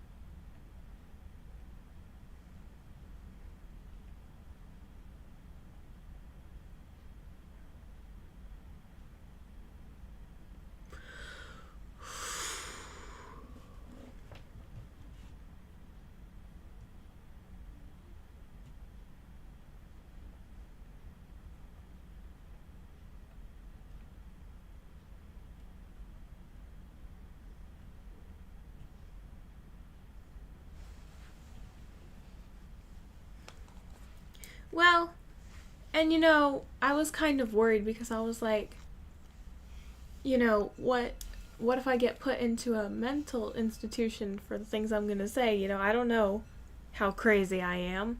I don't know what's wrong with me, if it's too crazy and I just think I'm normal and they're going to put me somewhere and lock me up forever.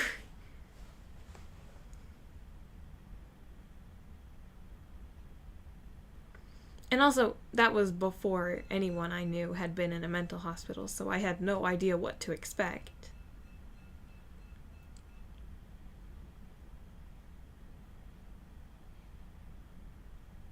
I think that's the thing I hate to say it, but when my friend told me, I was honestly relieved when they told me what it was like, because I was so afraid that it was, like, gonna be horrible. And the way she described it was probably very traumatic and horrible for her, but I was just like, that sounds nice to me.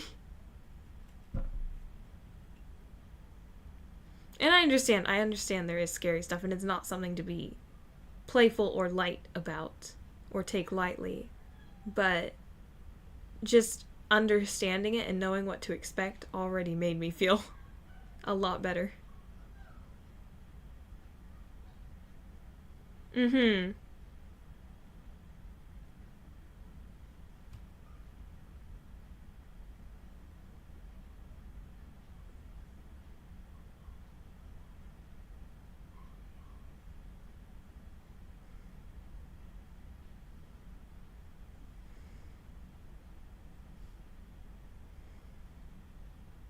Oh, gotcha.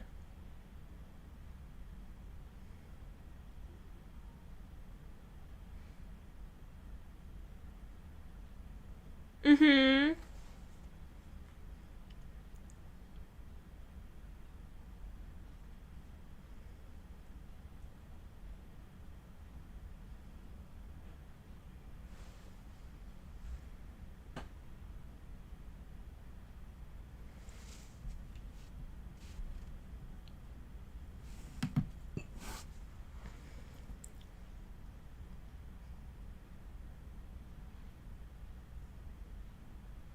Oh my gosh. I'm not gonna draw a cockroach. I'm sorry, but no. I'm not drawing a cockroach. I couldn't even look at it. I couldn't even touch it. I couldn't even try and move my finger to it. It would be weird. It would freak me out. Thank you for sharing. But I'm afraid it's gonna have to be a no.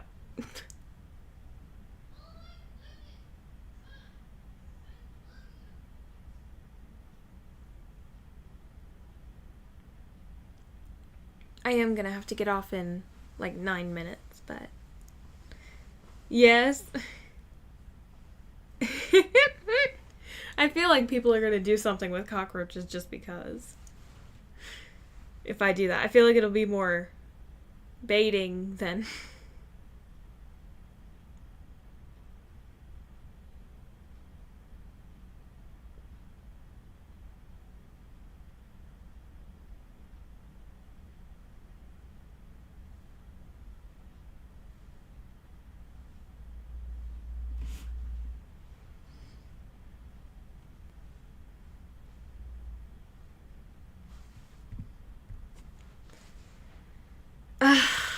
It's all insects except for butterflies, roly-polies, Venezuelan poodle moths. Did I say ladybugs?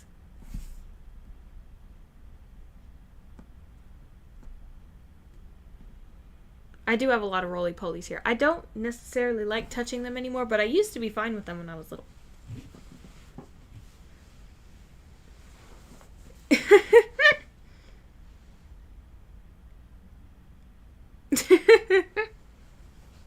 Well, I think I'm going to say thank you to that.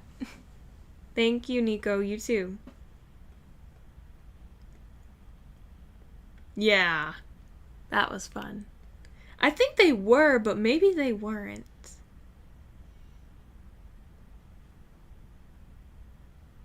Yes. I'm sorry. I'm sorry.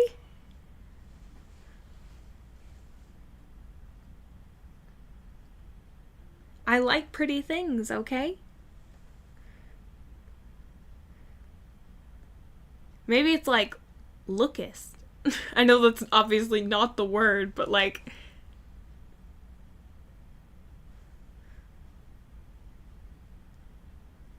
I know that's not the word, but you know what I mean.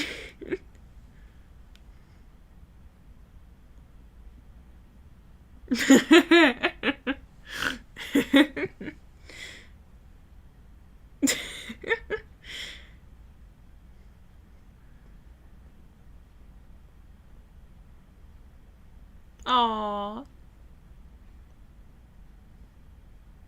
Yeah. Ugh.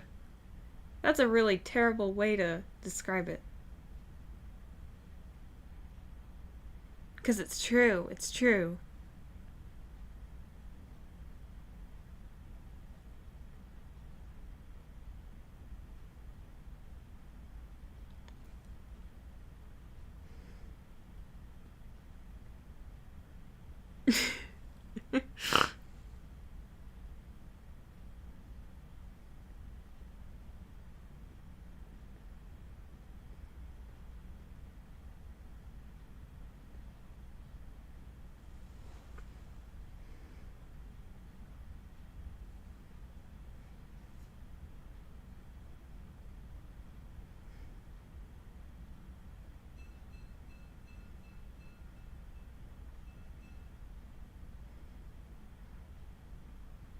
Ooh.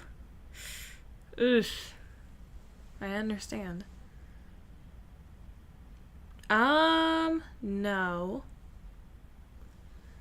Have you?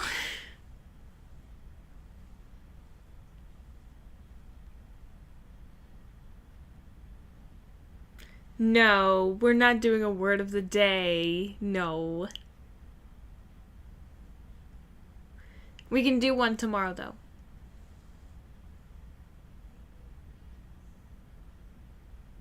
Mm-hmm. Well, because I'm gonna have to pick a more complicated one.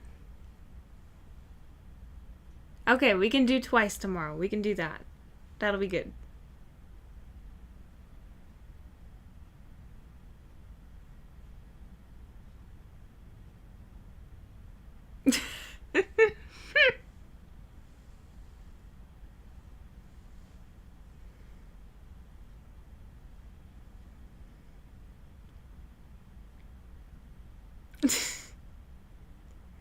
I know what you mean, Nico. Don't worry about it.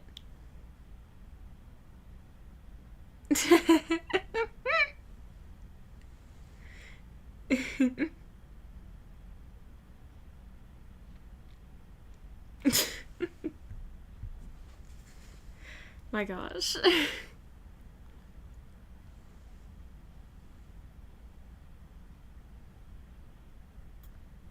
Mm-hmm. Okay.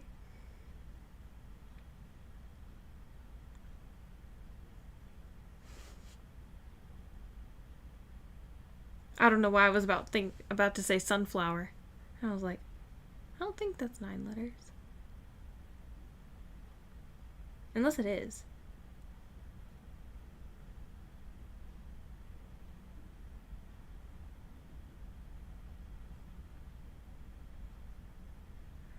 Hmm.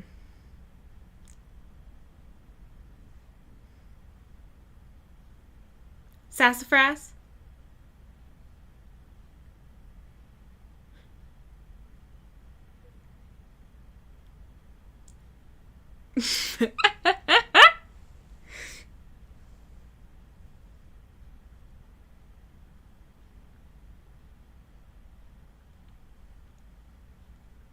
What's LUI mean?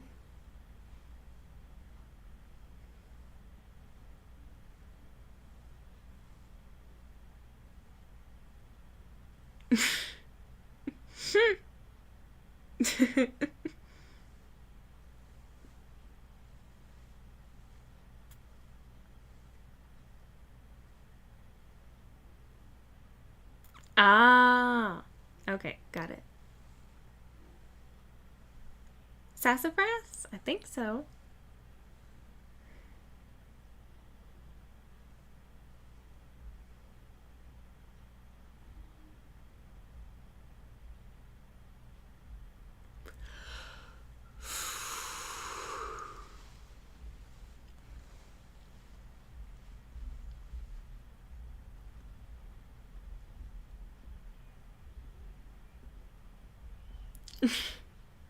Actually, mine does.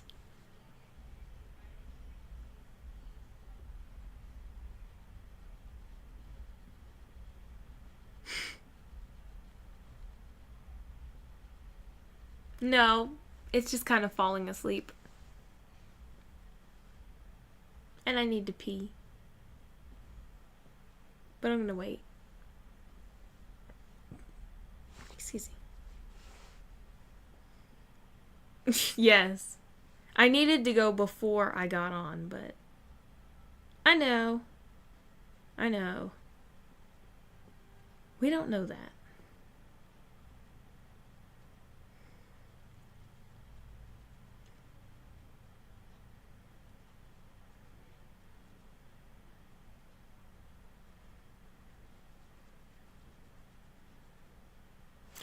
Oh my gosh. I don't know if I ever told you. When I was getting my gallbladder checked out at the ER, they did a thing. The thing they do for babies. What's it called? What's the scan called? Oh my gosh, I can't remember it for the life of me. Ultrasound. Thank you. Oh my gosh. Thank you, Green. I know the babies. Okay, so they were doing the ultrasound on my stomach to see the gallbladder and stuff. And so I remember my mom was right there. And she was like pushing my sister out of the way so she could see in case there was anything. And I just remember that. I just remember her face of genuine concern, wondering if something was there. I just remember that. I know it was random, but.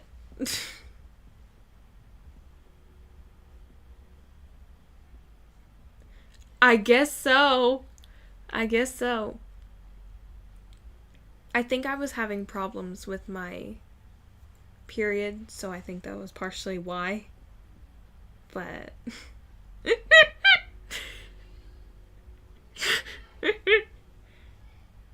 I remember my sister, she was all like, "What do you think? She's pregnant or something?" And I remember my mom just looked at her and she was like, no answer at all, just the glare. Who knows? Who knows? She's a suspicious lady.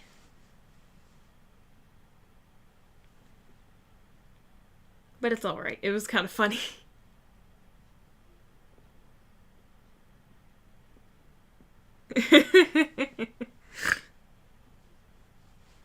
You go ahead. You go ahead.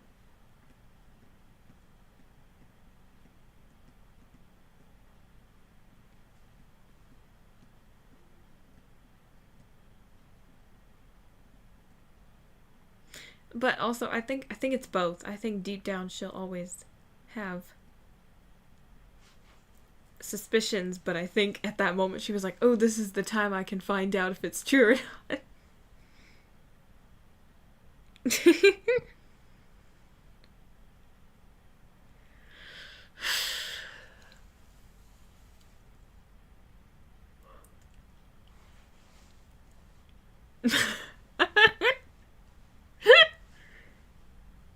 Yeah. Yeah, me too. Me too. Me too.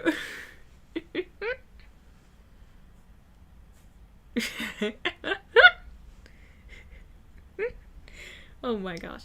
Oh my gosh, I was supposed to get off 2 minutes ago. You distracted me. Letting me talk.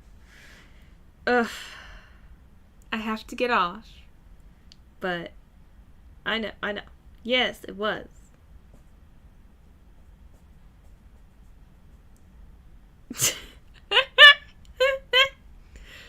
Oh my gosh. Okay. Have a good night, all of you, okay? Good night.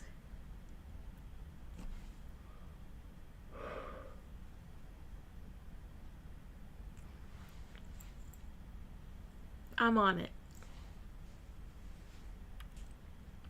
But I will see y'all tomorrow. Oh my god. Good night. Thank you all for being on here. It was fun. It was fun to talk to all of y'all. Have a good night and day and rest well and do great things.